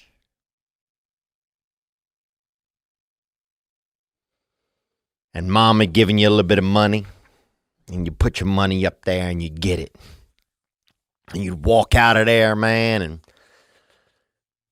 just out into the distance. Out into that, back into the world, the warm world. And you'd gone on an adventure. You'd gone and you'd gotten something. You'd gotten a piece of dang. You'd gotten you a thing. You'd had a journey. Getting there, and just so cold. And then you couldn't take your hands off the can. I remember one time my hands got stuck to the can. Damn, all day just, I looked like like one of those guys outside of a Macy's or something at Christmas, trying to, beg for money, shaking that can. I just couldn't get my hands off of the can. I couldn't uncan my hands. Just, those are the days, man. That's what I miss about summer. I miss going over there to Lando Pines. And and sometimes they had red root beer. It was this Barks root beer, and it was red. And you'd sip that, and it'd make your lips all red and pretty. And you'd wander out into that, they had a lot of weird perverts out there, baby, pedophiles out there, living out there, barbecuing. You'd see a guy in the distance out there, putting damn lotion on his arms and grilling up a couple Johnson's brats. Like, damn, what's he, that guy even got a family. And just putting cologne on. You'd see a man putting cologne on by himself and grilling wieners and grilling franks. God. But those are the days, man. I miss that about summer. I miss that about being a child when everything was an adventure. Those days of even just being out there at Lando Pines Water Park and walking into that cooler and getting you a cold root beer. Everything when you're young, everything was an adventure. And I miss that. I do. Let's get into it. Come on, baby. We're going to make it, guys. We're going to make it. I'm going to make it. So are you. Yeah.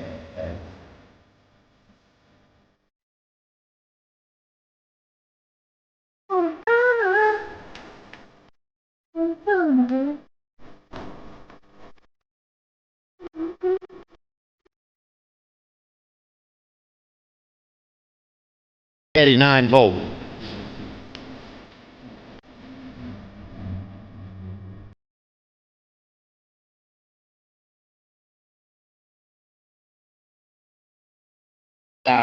So lucky.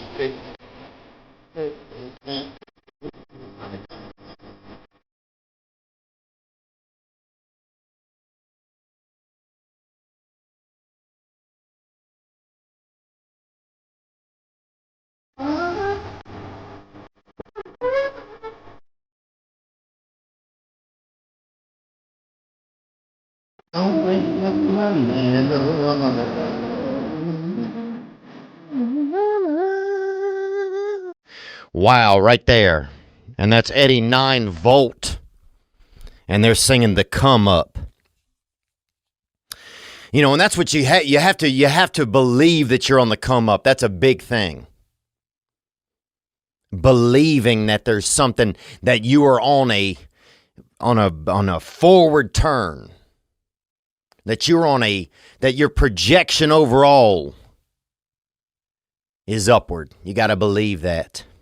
You got to believe that. I hope you do. If you're feeling like you don't, I hope you're able to just to remodel that. And don't listen to yourself for a second and listen to me, and let me tell you that you are on the come up. You are. You are, and whatever you're going through or dealing with or been dealt with, you know, you playing blackjack with the devil, baby. That's a life is just you sitting right there. Hit me, hit me, hit me. You know? And then bust. Damn. You know, it's just, so whatever you've been dealt or whatever you're dealing with, just slow the game down. Look for the waitress, order a water. You're going to be fine. You're going to be fine. Man, I got to go see Hank Williams Jr. last night. Out here in the Central East, baby. And if you haven't seen this man, you know, Thunderhead, baby, you know what I'm talking about. This man, he's a real rostabout, you know, he's a real, he's like a, he is just a damn super honky. That's what he is, baby. He's got music built into him. You know? You pat him on the back, a damn ballad will come out of him. I bet when they burped him as a baby, I bet, a couple of B flats fell right off his tongue. I mean, that fella, he's got this gumption in him. And a lot of you guys know who he is. You know, he's a legend. He's legendary. And he's legend non-dairy. He's probably also a lactose-free legend.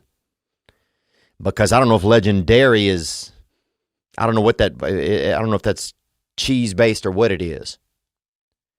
But he is, he's this whispery, whiskey, whisker cat. He's kind of this fat cat that's never been neutered, kind of, it was interesting to watch him. It was really interesting to watch him. I've gotten to know some of his family over the years, mildly, just by acquaintance. And anyway, I got to go see him play live, and that was quite a treat. Him and Dan Auerbach from the Black Keys were over there. And a lot of other beautiful women and men, I think. And somebody else was on stage. I think it was a woman or man. It could have been a man, could have been a thicker woman. Not sure the angle I was at, I don't know. But anyway, beautiful music and just a good time. And also, I'll tell you what else I got to see. I got to see you guys. Went out to Albuquerque over there. I haven't talked to you since that. Albuquerque. Somebody's like, welcome to Albuquerque. It's like, how many cares are in Albuquerque? I said, man, I'm happy to be here. I said, he goes, where? And I said, and they trick you because they want to hear you say it. Because they know you can't say it well because nobody can. Because they can't also. And the man said, I said, I'm happy to be here. And the guy goes, where? And I was like, Albuquerque. Hey,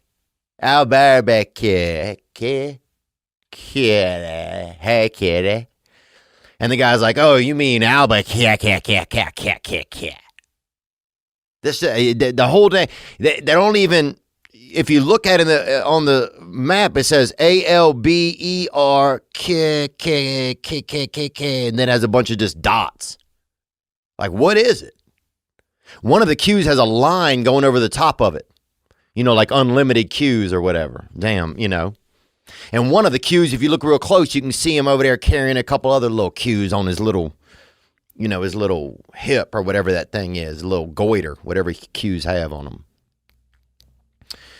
But damn it, in Albuquerque, that place is insane, bro. I never seen anything like that, bro. Them people, thank you, first of all, for coming out. The show was good. That one was, it was a little tough in that venue, I felt like, but it was good. And I was just so grateful to, I mean, people came out, they got babysitters, they drove, they made this effort. And they came to see me, man. And that's what I'm saying. Thank you. Thank you. Thank you for that support. And I mean, they had dang, everybody, people are like, dude, they got aliens, man. They got aliens, bro. They have vatos out. They got like area 51 out there. Hey, dog, you believe in area 51? Like, what? Yeah, dog, you know what I'm talking about? Aliens, papa. Like, what, dog? Like, ¿qué pasó, perro? Oh, dog, I'm talking about aliens, dog. You like Area 51, dog? You know what I'm talking about? Area 51? And I'm like,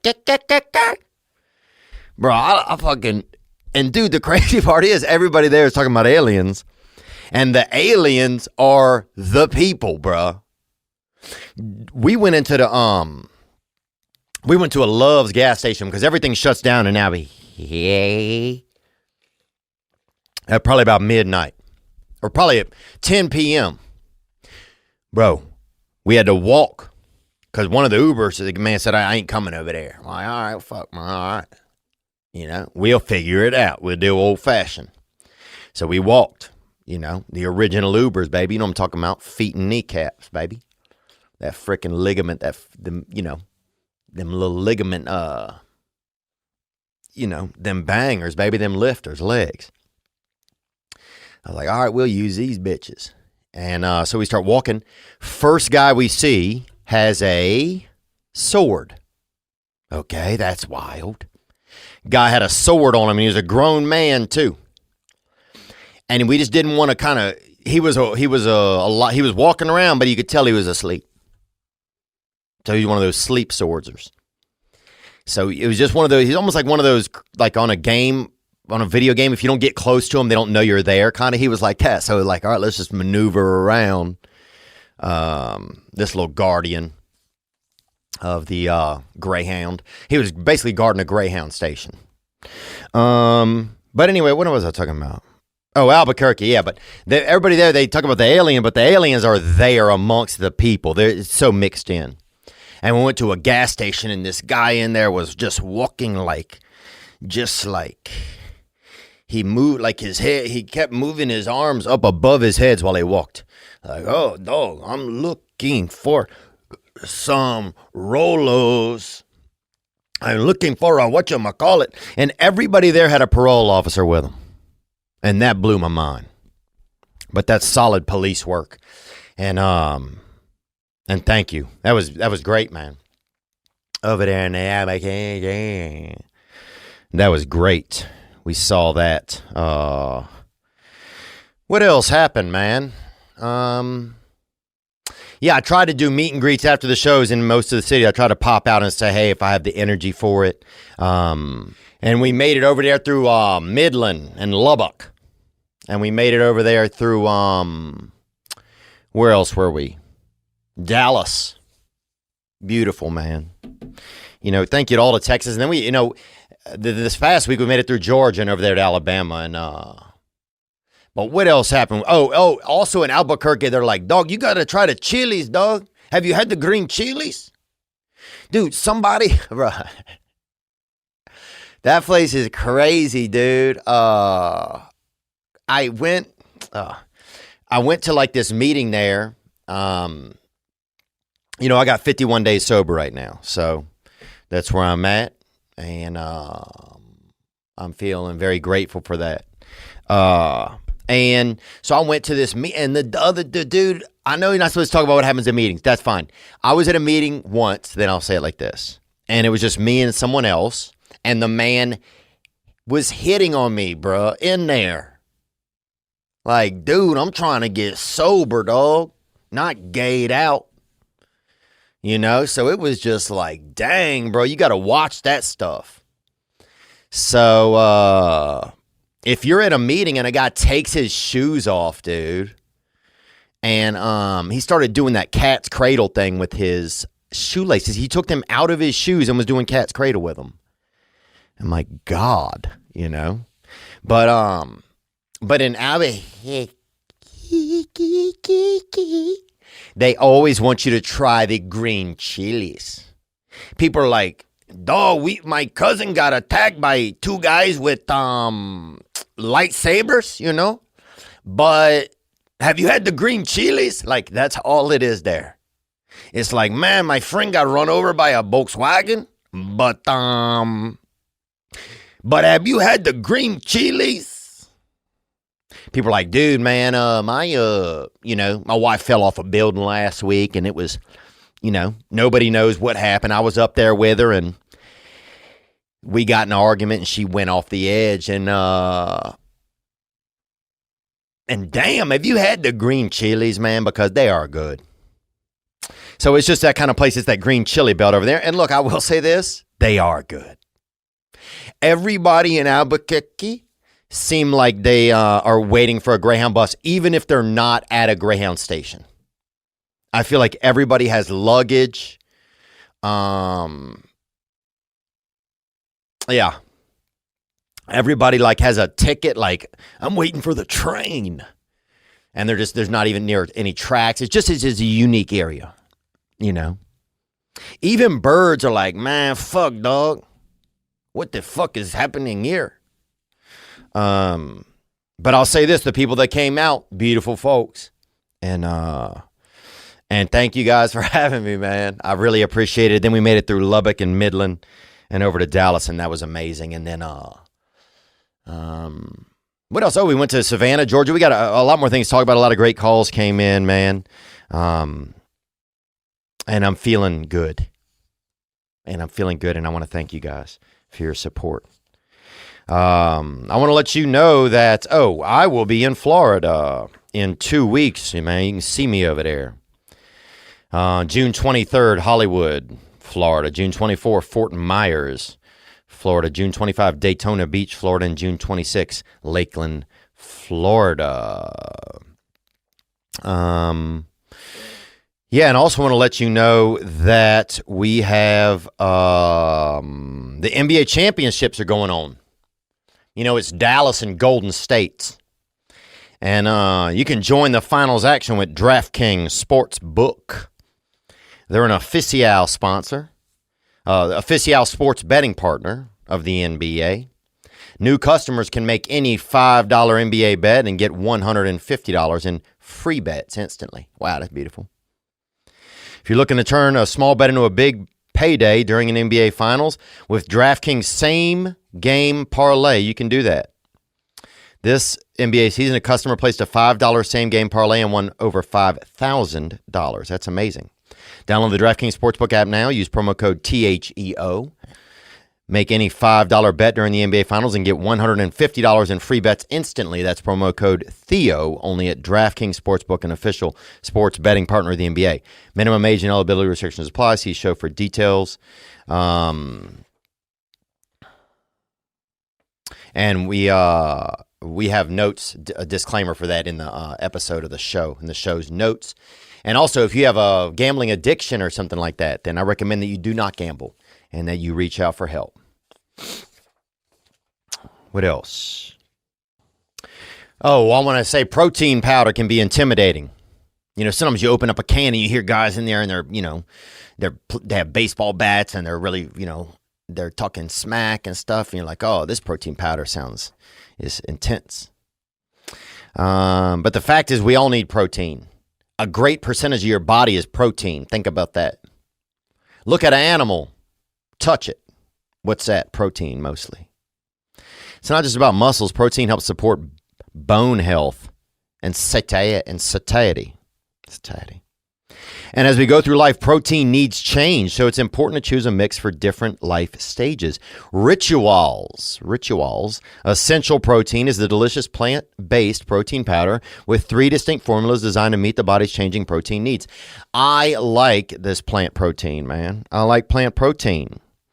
They have the Daily Shake 50 Plus, which adds calcium HMB to the mix, helping to build and maintain muscle mass for healthy, active aging if you are aging, Callan. They have Daily Shake Pregnancy and Postpartum. If you have a baby or your pregnancy or lactation, this stuff will bound you up, get you ready, rock. You feed that baby with that dang milk rocket. So the ritual difference, one-of-a-kind visible supply chain. You know what, how, and why of every labeled ingredient. They even offer a money-back guarantee for not 100% in love. There you go. TPW listeners get 10% off with your first 3 months at ritual.com/THEO. Visit ritual.com/Theo today for 10% off your first 3 months. Thank you for supporting the podcast. And just thank you guys for coming out, man. Just seeing everybody's faces, getting to shake hands with people. And just to be in the same room, you know, I wish I could just spend the hour, just get off the stage and just walk around and just give a damn hug to everyone. But we did what we could. And thank you to everybody that came out. Where else? What else can we talk about here? The bus broke down, that bastard. Now, that thing had some, I mean, it was, that thing, it looked like it was just made out of dang,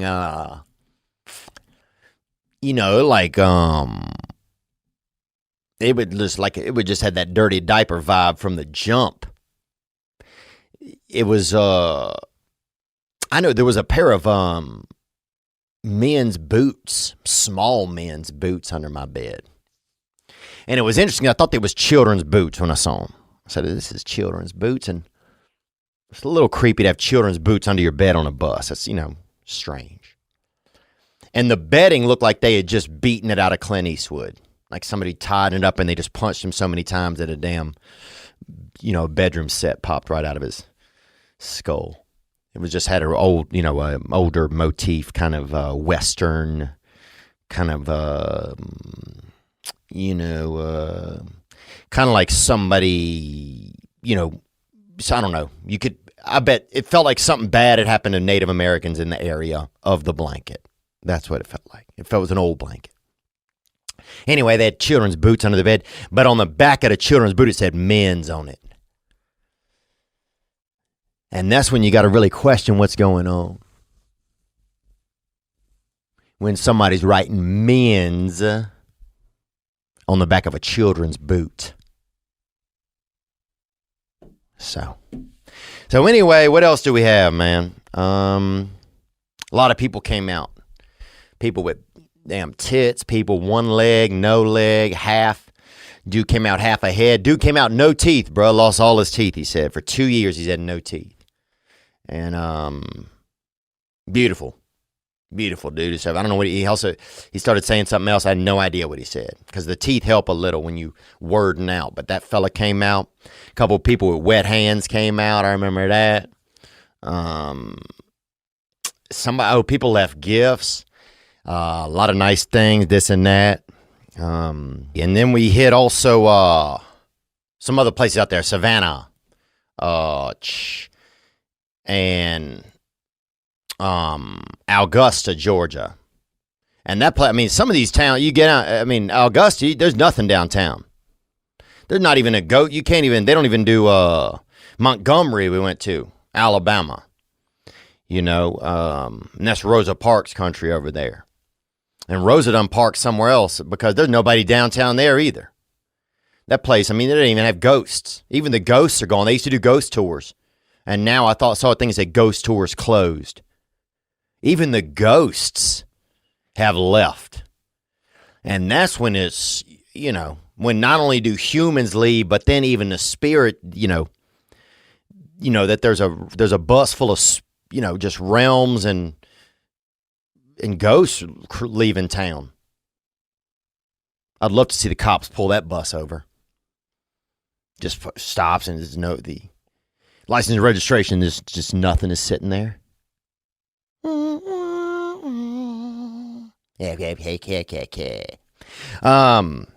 But yeah, man, just great shows. Thank you to everybody that came out. A lot of great energy, just beautiful folks. And I wish I'd have gotten to say hey to everyone in person, but just a lot of kind messages and things that I did hear from people. And so thank you. What else, man? My boy Tight Ernie came out growing up. This fella we grew up with named Tight Ernie. And he was tight, boy. His body was just just condensed like a damn Twix, bro. His spine was real narrow. Like one of those kind of fat orange extension cords. That bitch was real. It was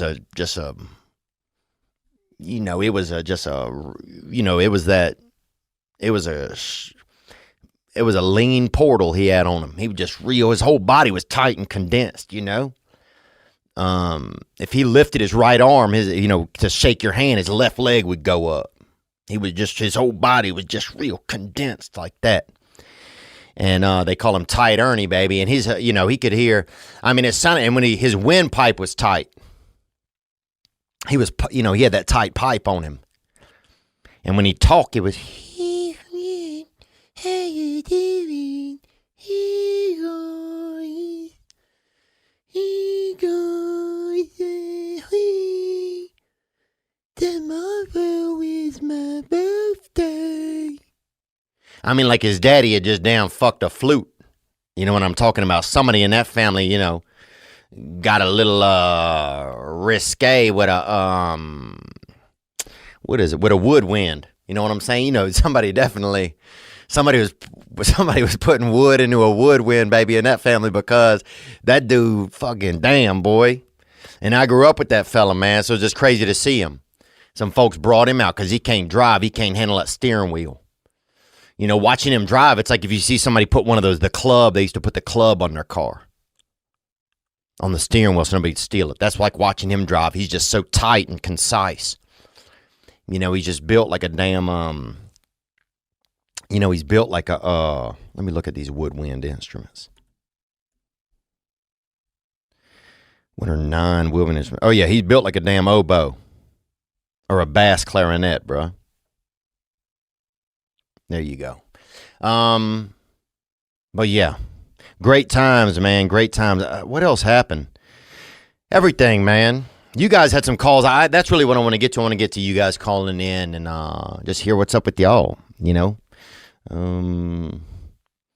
But yeah, I'm just trying to stay alive and stay happy and stay well, man. And I hope that's the same thing that you are doing.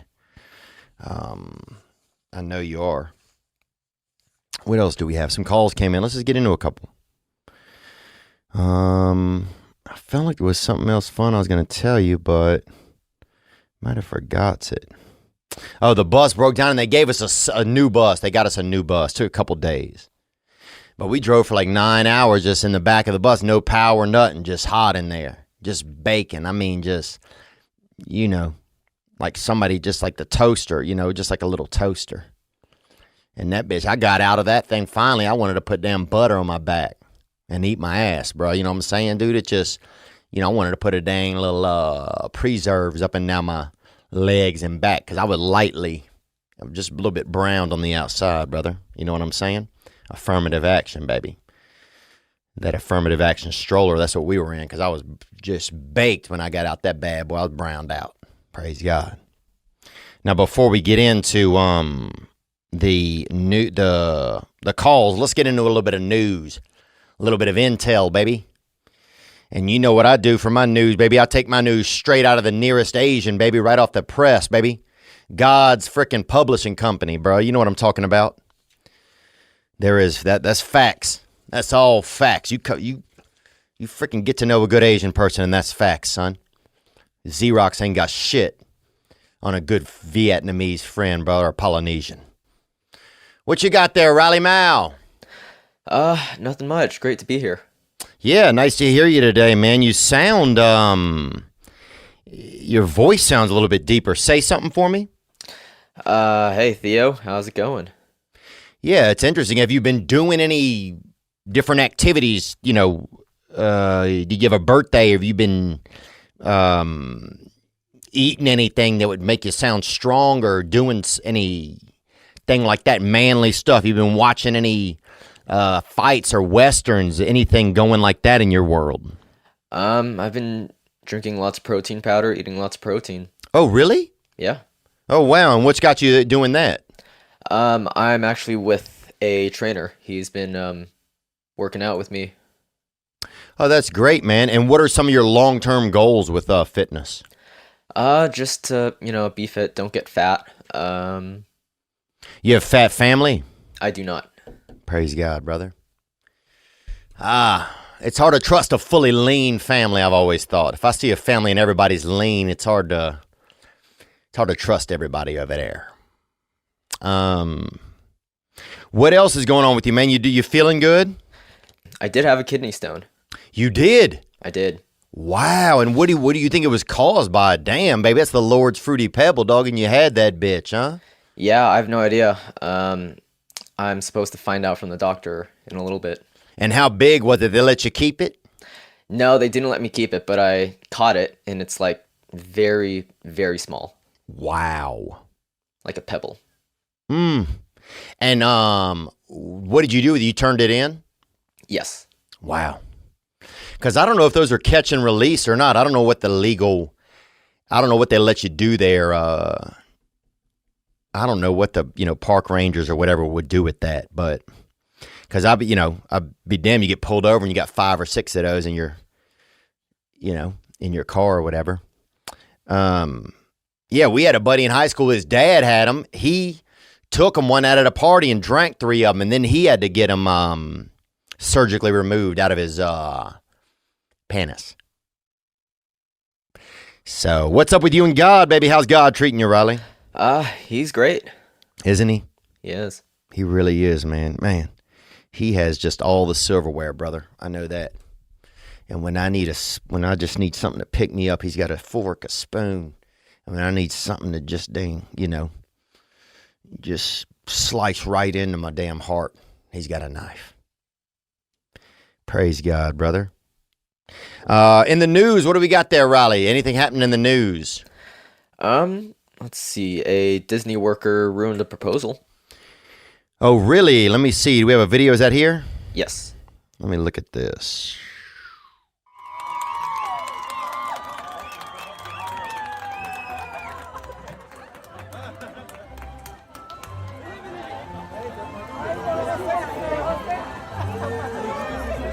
And you know what it is, man, and I don't want to say this really, and I don't know this. But a lot of Disney is known, it's really a hotbed for a lot of gay men. Go work there. It's their first step out into a place where they're really, I think, it's a mecca for gay men. It's basically the Wailing Wall in a lot of ways, or it's like, what's another mecca, Riley? Like a popular place people go to.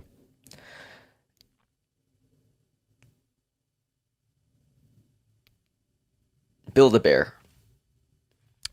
No, that's like a popular place that people go to, like a national monument or something. All right, thank you for the help, brother. It's it's like a Disneyland has long been a hotbed for. It's kind of a homoerotic sort of a halfway house for young gay men, I believe. Have you ever heard this, Riley? I have. And there you go. And so I don't know what this is. Maybe this guy doesn't believe in opposite sex marriage or something. I don't know. So I'm not accusing anybody. I'm saying that could be something that has occurred. There could be some opposition to that in that realm. You also, maybe they just don't let people get married there. Because if you notice, a lot of the different cartoons don't have parents. They want you to believe they all magically occurred and there wasn't any sex, you know? Nobody wants to think of like a wet, what's a popular Disney character, Raleigh Mao? Mickey Mouse. Nobody wants to think of Mickey Mouse covered in amniotic and little, maybe a couple duties under him or whatever from a crazy birth, from coming down the damn, the Thunder Mountain, Mom's Thunder Mountain. So praise God, baby. But I guess the man said no. He said, "You go on out of here and come back with a buddy or something." Who knows? I don't know, but they're not letting them do it. And it's kind of a bummer. I think if you see that in the wedding video, it just promotes Disneyland, but maybe they'd have people doing it all day. So that could also be an issue. What else we got, Riley? Let's get into one more news story. Let's see. Some TikTok pediatricians urge people to stop sharing dangerous baby formula recipes. Okay. And were you baby formulaed, Riley? Do you remember? Were you on the bag or were you on the tit? I don't remember. Huh. No recollection? No. Even if you purse your lips a little, does anything come back to your memory? No. Nothing to mind. Well, they say, people making dirty baby formula on here. I'm not shocked. People are doing stuff on TikTok. People doing bad stuff on there. Everything, fake gasoline, all kind of shit. They had people said they came back from the past and shit on there. Time travelers, all this shit. People believe it. And I guess it's I think if you go in there to get a recipe for a bouillabaisse or a good soup, that's quality. But if you go in there to get a damn something to put into a damn newborn, and you're gonna put a damn 98 octane into that bastard, or put something that has Afrin in it or something like that, that's poor choice. What else? Okay. Let's do a couple more ads and we'll get into some calls, man. We had some great ones from you guys. Mud water, I want to let you know, is a coffee alternative with 4 adaptogenic mushrooms and Ayurvedic herbs with 1/7 the caffeine as a cup of coffee. You get energy without the anxiety, jitters, or crash of coffee. Now, a lot of people don't want to do something new in this realm, but you don't realize that coffee sometimes can actually, there's so much rattling in it that it can hurt you. Each ingredient was added for a purpose: cacao and chai for mood and a microdose of caffeine, lion's mane for alertness, cordyceps to help support physical performance, chaga and reishi to support your immune system, turmeric for soreness, and cinnamon for antioxidants. And man, let me just tell you, there's a comfort when you take this that you feel like you have more of a control over what's going in you than just dousing yourself with that dirty frickin', just that primate-ish coffee. So, you'll enjoy it. You can add some honey if you want. You can add a little bit of nut milk if you want. And look, get that out of whatever nuts you want, baby. That's God's plan. Mud is Whole30 approved, 100% USDA organic, non-GMO, gluten-free, vegan, and kosher. Go to mudwater, mudwtr.com/Theo to support the show and use code Theo for 15% off. That's right. Go to mudwtr.com/Theo and use code Theo for 15% off. It can be hard sometimes to see the light at the end of the tunnel. It really can. You stand you're in the dark and you don't even know it. And that's what happens a lot of times with high interest debt and high interest credit card debt. I had a card I was paying on for a while. I didn't even realize I was spending about an extra $70 a month. It took me about a year and a half to realize, like, dang, man, I could have been saving. But I didn't know. Can't be too hard on myself. Upstart powered personal loans can help you pay down high interest debt all online with simple and easy to understand payment terms. They've helped over 1.8 million. Upstart has helped over 1.8 million customers on their path to financial freedom. That's right. Upstart knows you're more than just your credit score. So rather than looking at your credit score alone, Upstart's model considers other factors like your income, employment, and other information provided in your loan application to find you a smarter rate for your loan. That's amazing. You can check your rate in minutes for loans between $1,000 to $50,000. Don't wait and check your rate today at upstart.com/Theo. That's upstart.com/THEO to check your rate today. Don't forget to use our URL to let them know we sent you. Loan amounts determined based on your credit, income, and certain other information provided in your application. Go to upstart.com/Theo.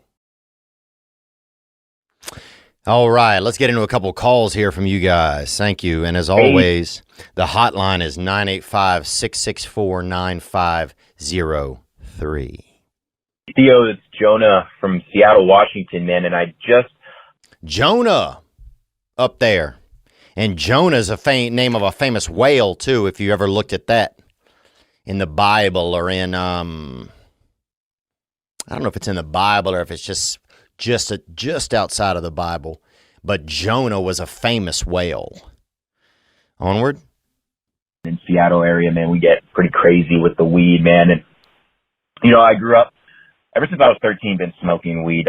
And it's definitely an area of my life that, you know, nothing wrong with it, but it's an area of my life I want to grow in because I can tell it's definitely taking a strong grip on my... Oh, yeah. Weed will, it's comfortable. It's comfortable. It's like walking around with just a pillow, party. It's like a pillow party. Hey, I'm having fun. My brain's kind of fun. Looks cool out here. What's going on? Oh, I lost my job. Oh, all right. Oh, Dunkin' Donuts. That's weed. Let's hear it. My life, and I definitely don't know how it is in Louisiana. I was just wondering, out there in Louisiana, man, what does it look like dealing with the people who are always stoned? Do you even see them? Well, look, brother, I'll tell you this, man. I grew up in Louisiana, and it's a beautiful place, dude. If you believe in beauty, then you believe in that state. And it's one of the top 50 states, and it's Louisiana Purchase. We did that. So half y'all would be Canadian if we hadn't done the deal. You're welcome. But I want to say this. I remember weed was fun. Weed was fun back in the day. You get that swamp gas, baby, and you just start huffing it up. And that shit was brown, bro. Some of it have a damn gator claw in it. Or a damn little falcon, half a falcon nut in that bastard. Weed, Louisiana weed, baby, damn. That thing, bro, you take a hit of it and the water level in your yard would rise. That shit would, whew.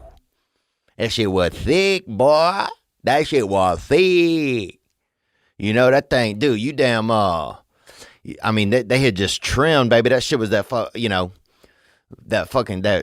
they trimmed those Reggie Bushes, bro. And you hit that Slam Jordan, dog. You know what I'm saying, baby? That shit was stout. And I loved getting high as a child. Was great. I don't care where you were. Dude, I remember the weed. You get a bag of weed on it, and if you didn't want to smoke it, they'd have a damn recipe for you. Make you a little bit of A2 faded, some get you a little bit of just that gumbo, just that freaking get your brains all, you'd have your brain just fucking looking for itself, bruh. You could feel your brain looking for itself, dog. That shit get you gassed up. That shit'll have you singing the national anthem, bruh. That shit'll have you singing a national anthem to a spice rack, dog. That's that Louisiana swamp gas. Yeah, getting high in Louisiana was fun, man, as a child. And getting high anywhere as a child is great. If you can do it then and do it well. And do it high. And I remember we used to be over at my buddy's house. And we used to get high over there. And his daddy wasn't super fond of gays at the time. He wasn't anti-gay. He just didn't know anything about it, and it made him real uncomfortable. So me and my friend and my other friend, we go outside, we smoke weed. I'd come back in early to the house. I'd be the first one back in, and I would go to my buddy's dad. I would know about that kind of gay trigger he had, and I would just tell him, I'd be like, hey, Mr. Mike, they were kind of being a little, I don't know what they were doing, sir. I saw them kind of like, once somebody took their shirt off for no reason outside. Some of the stuff was just made me uncomfortable, right? So then my two buddies would come back into the house stoned out the gills, baby. I mean, just fucking fish food, and baby, they wasn't doing well. And now suddenly my buddy's dad is grilling them about being gay, and they don't know that I told the dad the stuff. So I used to love that kind of shit, man. Creating ambiance, that, that shit was just so good. That shit was fun, baby. Those are the good old days. You ever done anything like that, Riley? You never smoked any weed, have you, Bubba? I've not. And are you afraid? Do you believe that getting high could lead people to homosexuality? Possibly.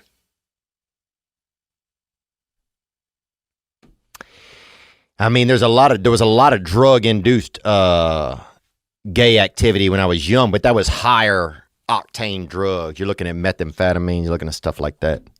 But low grade branch dope, I don't know if that would get somebody all the way to the, onto another fellow's peg or sweat wallet, if it's women. Let's hear more. Let's get another call that came in, man. Theo, this is Josh from Australia. My topic is nipple piercings. I've just recently started dating this girl, and she's got 2 nipple piercings. I don't really know what to think about it. I haven't read too much into it, but I also want to know what your thoughts are and the listeners' thoughts on chicks or dudes with nipple piercings. Like, what does that say about someone? Look, man, I think it says, for one, that they got no excuse not to have a spare house key on them. That is for sure. They should be able to usually get one extra hanging on there, so that's not a bad deal at all. Never get locked out.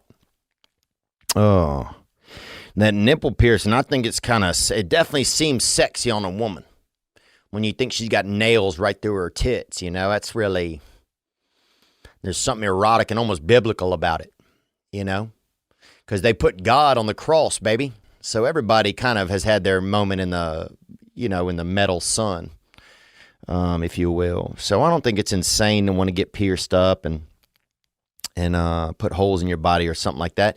And I think if a woman got it, I actually made love to a woman recently, and she had some piercings on her. She had them hooters really, she'd taken them hooters to damn Home Depot, baby. You know what I'm saying? She had some real, metallurgy done on those things. I mean, there could have been a welder hanging off the bottom of one of them bitches, baby. She had them things. She had some real, one of them had a damn door knocker on it. That thing was hello. So yeah, I like them. And on men, I think it's crazy. I remember one time I was doing a tour somewhere in Africa, with British military, I think. And a fella in there, he pulled out his wiener and he had a big piercing on it. And it looked insane, bro. And I think the guy was, you know what I'm saying? I think the guy had smoked a little too much weed, if you know what I'm saying, bro. You know what I'm talking about. So, praise God, brother. What else, man? We'll do 1 or 2 more calls here. I appreciate you guys, as always, hitting the hotline, 985-664-9503. Here we go. Okay, hear me out. I've been watching your podcast for a while now, and how would you take this, or I don't even know how to word it. I don't know what to do. I fucked my best friend's mom, and she won't leave me alone now. And now I don't know what to do about it, so. Well, I think it's a question of what kind of friend are you, brother? You know, if you made love to your buddy's mother, of course she's going to like you. Because if it's your best friend, he likes you. You're best friends. So you're just, he came out of her, so you're going back to the front porch of his creation and hanging out there. So yes, the mother's going to like you. The kid likes you. Your buddy likes you. So I think you got to just hit for the cycle, dude, and be a damn stepdad, brother. Step up to the plate. Who else are you going to date? You're going to date somebody across town? Somebody that's working over there at the Dunkin' Donuts at the drive-thru or something? Somebody that's, some weird person that when they go to a restaurant, they like fill their hand up with like salt or sugar and dip their finger in it while they're waiting to eat dinner and lick it and then lick the salt or sugar off? Who are you going to date? Somebody like that? Or are you going to date your best friend's mom and go in there and be a champion, not only for her, but for your friend? Imagine that. Imagine one day you sit down with your buddy and you say, hey, man, I love you so much as a friend that I'm going to take care of your mother for the rest of her life. When you come over, I'm going to grill for you. I'm going to get angry at you. I'm going to fucking try and make you rake the yard. And I'm going to fist fight you in your mother and I's own yard. What do you want? And what does God want? Thank you guys so much for the calls, man. I love you guys, man. All right. Let's take another call here. Hey, Theo, this is Ivan from Enid, Oklahoma. Went to Tulsa to see you recently. Loved it. It was great. Thank you, man. Thank you for coming out. And thank you for spending your time over there. Yeah, that was exciting, dude. That was an exciting night. Onward. I was just wondering if you had any advice. I let the mother of my child down recently. At least I have been for the past 2 years, and I was a drunk. I'm finally realizing everything and trying to be better, but apparently it's too late. So, I was wondering if you had any advice on how to keep on going, man. Love you. You helped me get through the hardest things. Thank you so much, Theo. Thank you, bro, for the call, man. I'm sorry that you're suffering. But also I'm glad that you are. And I'll say this, this is why I say that. Because, it sounds like you have some realization now. You're able to get some perspective, maybe. All right. If it is, it is, baby. That's what they say sometimes. I used to go to the water park by my house growing up. And it wasn't real close to us, but it was, close enough. You couldn't go barefoot over there. You had to put on shoes. That's how far away it was. And we go to the water park, and it wasn't much of a place. The biggest attractions out there, they had a water slide, and they had allegedly they had the coldest root beer in the area. So you'd go in there and people would be like, it ain't that cold, I can handle it, People drive down from the north, from Canada and Saskatchewan, Michigan. They drive down, I can handle it, I can handle it. And they drive down there, and I remember you'd go in the general store over there at that water park. It's called Land O'Pines. And you'd go in the general store there, and man, it was, when you even opened the door to that general store, it was frosty in there. You'd see the Polar Express go by in the distance. All aboard, Wilson. And you'd get in there and you'd be barefoot because you just come from the water slide in the pool. And you'd be barefoot rocking around in there, and it's so cold. I remember as a child trying to get back close to the cooler where that root beer was. And I remember hugging it. You'd hug anybody who was in here, help me. I remember there was an old woman by the baked beans one time, and I just got right up in between her legs for a minute. I just trying to get to that root beer. And you'd get back near the thing, and you'd have two or three of us kids pulling on that root beer on the cage it was in. It was in like a big cage, big glass cage, a big aquarium. You know, because it was so powerful and so cold. And you'd have to pull on that door and get your little buddy, help me. Terrence, help. Help, Terrence. And little Daniel would be over there on the other. He'd be pushing against the damn door. He thought he was helping. And he's over there just, you know, he's leaning on that bat like, dang, come on, man. And finally you get it open. You get that door open. Santa come walking out that bitch. I mean, it had been, you know, it was cold in there. Santa come out. You'd have a damn,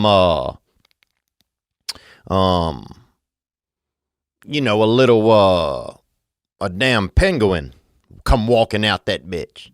And he'd been in there looking at pornography. And you're like, damn, how can he even touch himself? He just got them two rudders on him. He don't even he can't grip nothing. But he was doing it anyway. You could see the shame on his face. But you get the glass door open and all these root beers would be sitting there. You could barely see, it was so cold.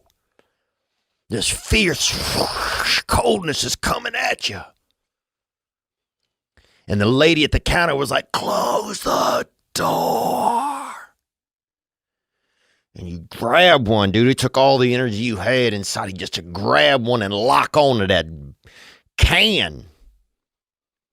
And at that moment, you damned the makers of the root beer. Because why they put it in this cold, the can is cold. And then you bounce that thing all the way up to the register, you and your friend, tossing it to each other. You set it on the desk, on the counter. And that lady would be like, 65 cents.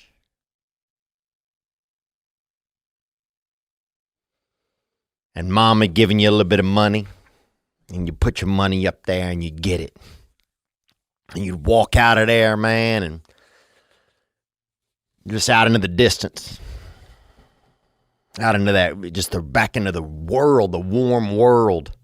And you'd gone on an adventure. You'd gone and you'd gotten something. You'd gotten a piece of you'd gotten you a thing. You'd had a journey. Getting there, and then you're so cold.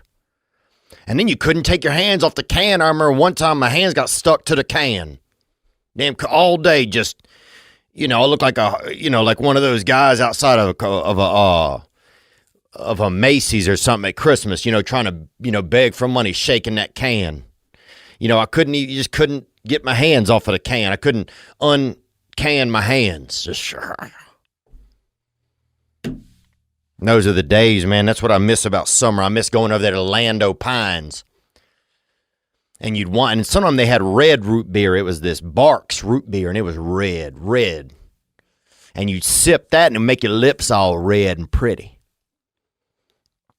And you'd wander out into that, they had a lot of weird perverts out there, baby, pedophiles out there, living out there, barbecuing. You'd see a guy in the distance out there, putting damn lotion on his arms and grilling up a couple of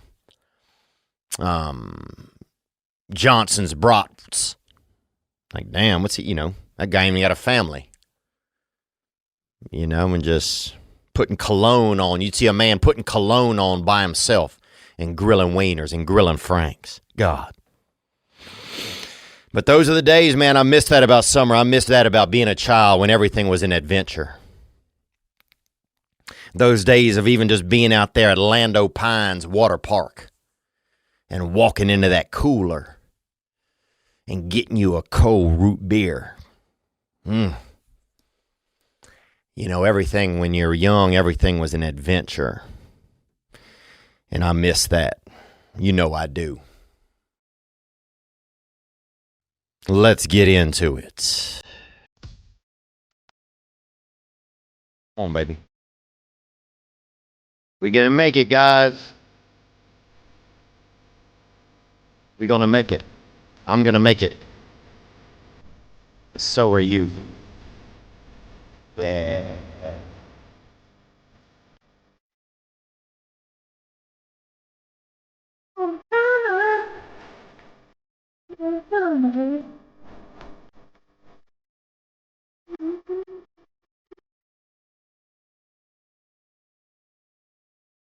$89 volt.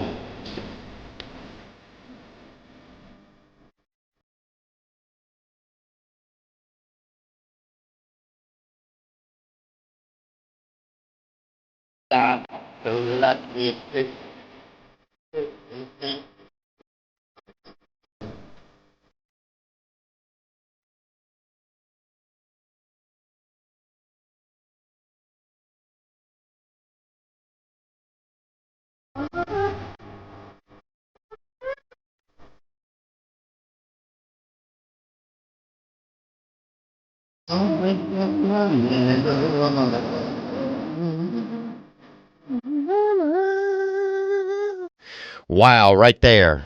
And that's Eddie 9 Volt. And they're singing the Come Up. You know, and that's what you have to believe that you're on the come up. That's a big thing. Believing that there's something, that you are on a forward turn. That your projection overall is upward. You got to believe that. You got to believe that. I hope you do. If you're feeling like you don't, I hope you're able to just to remodel that. And don't listen to yourself for a second and listen to me. And let me tell you that you are on the come up. You are. You are, and whatever you're going through or dealing with or been dealt with, you know, you playing blackjack with the devil, baby. That's a life is just you sitting right there. Hit me, hit me, hit me. You know? And then bust. Damn. You know, it's just, so whatever you've been dealt or whatever you're dealing with, just slow the game down. Look for the waitress, order a water. You're going to be fine. You're going to be fine. Man, I got to go see Hank Williams Jr. last night. Out here in the Central East, baby. And if you haven't seen this man, you know, Thunderhead, baby, you know what I'm talking about. This man, he's a real rostabout, you know, he's like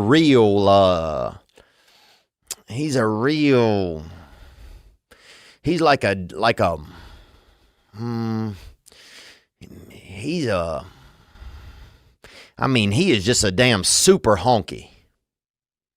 That's what he is, baby. He's got music built into him.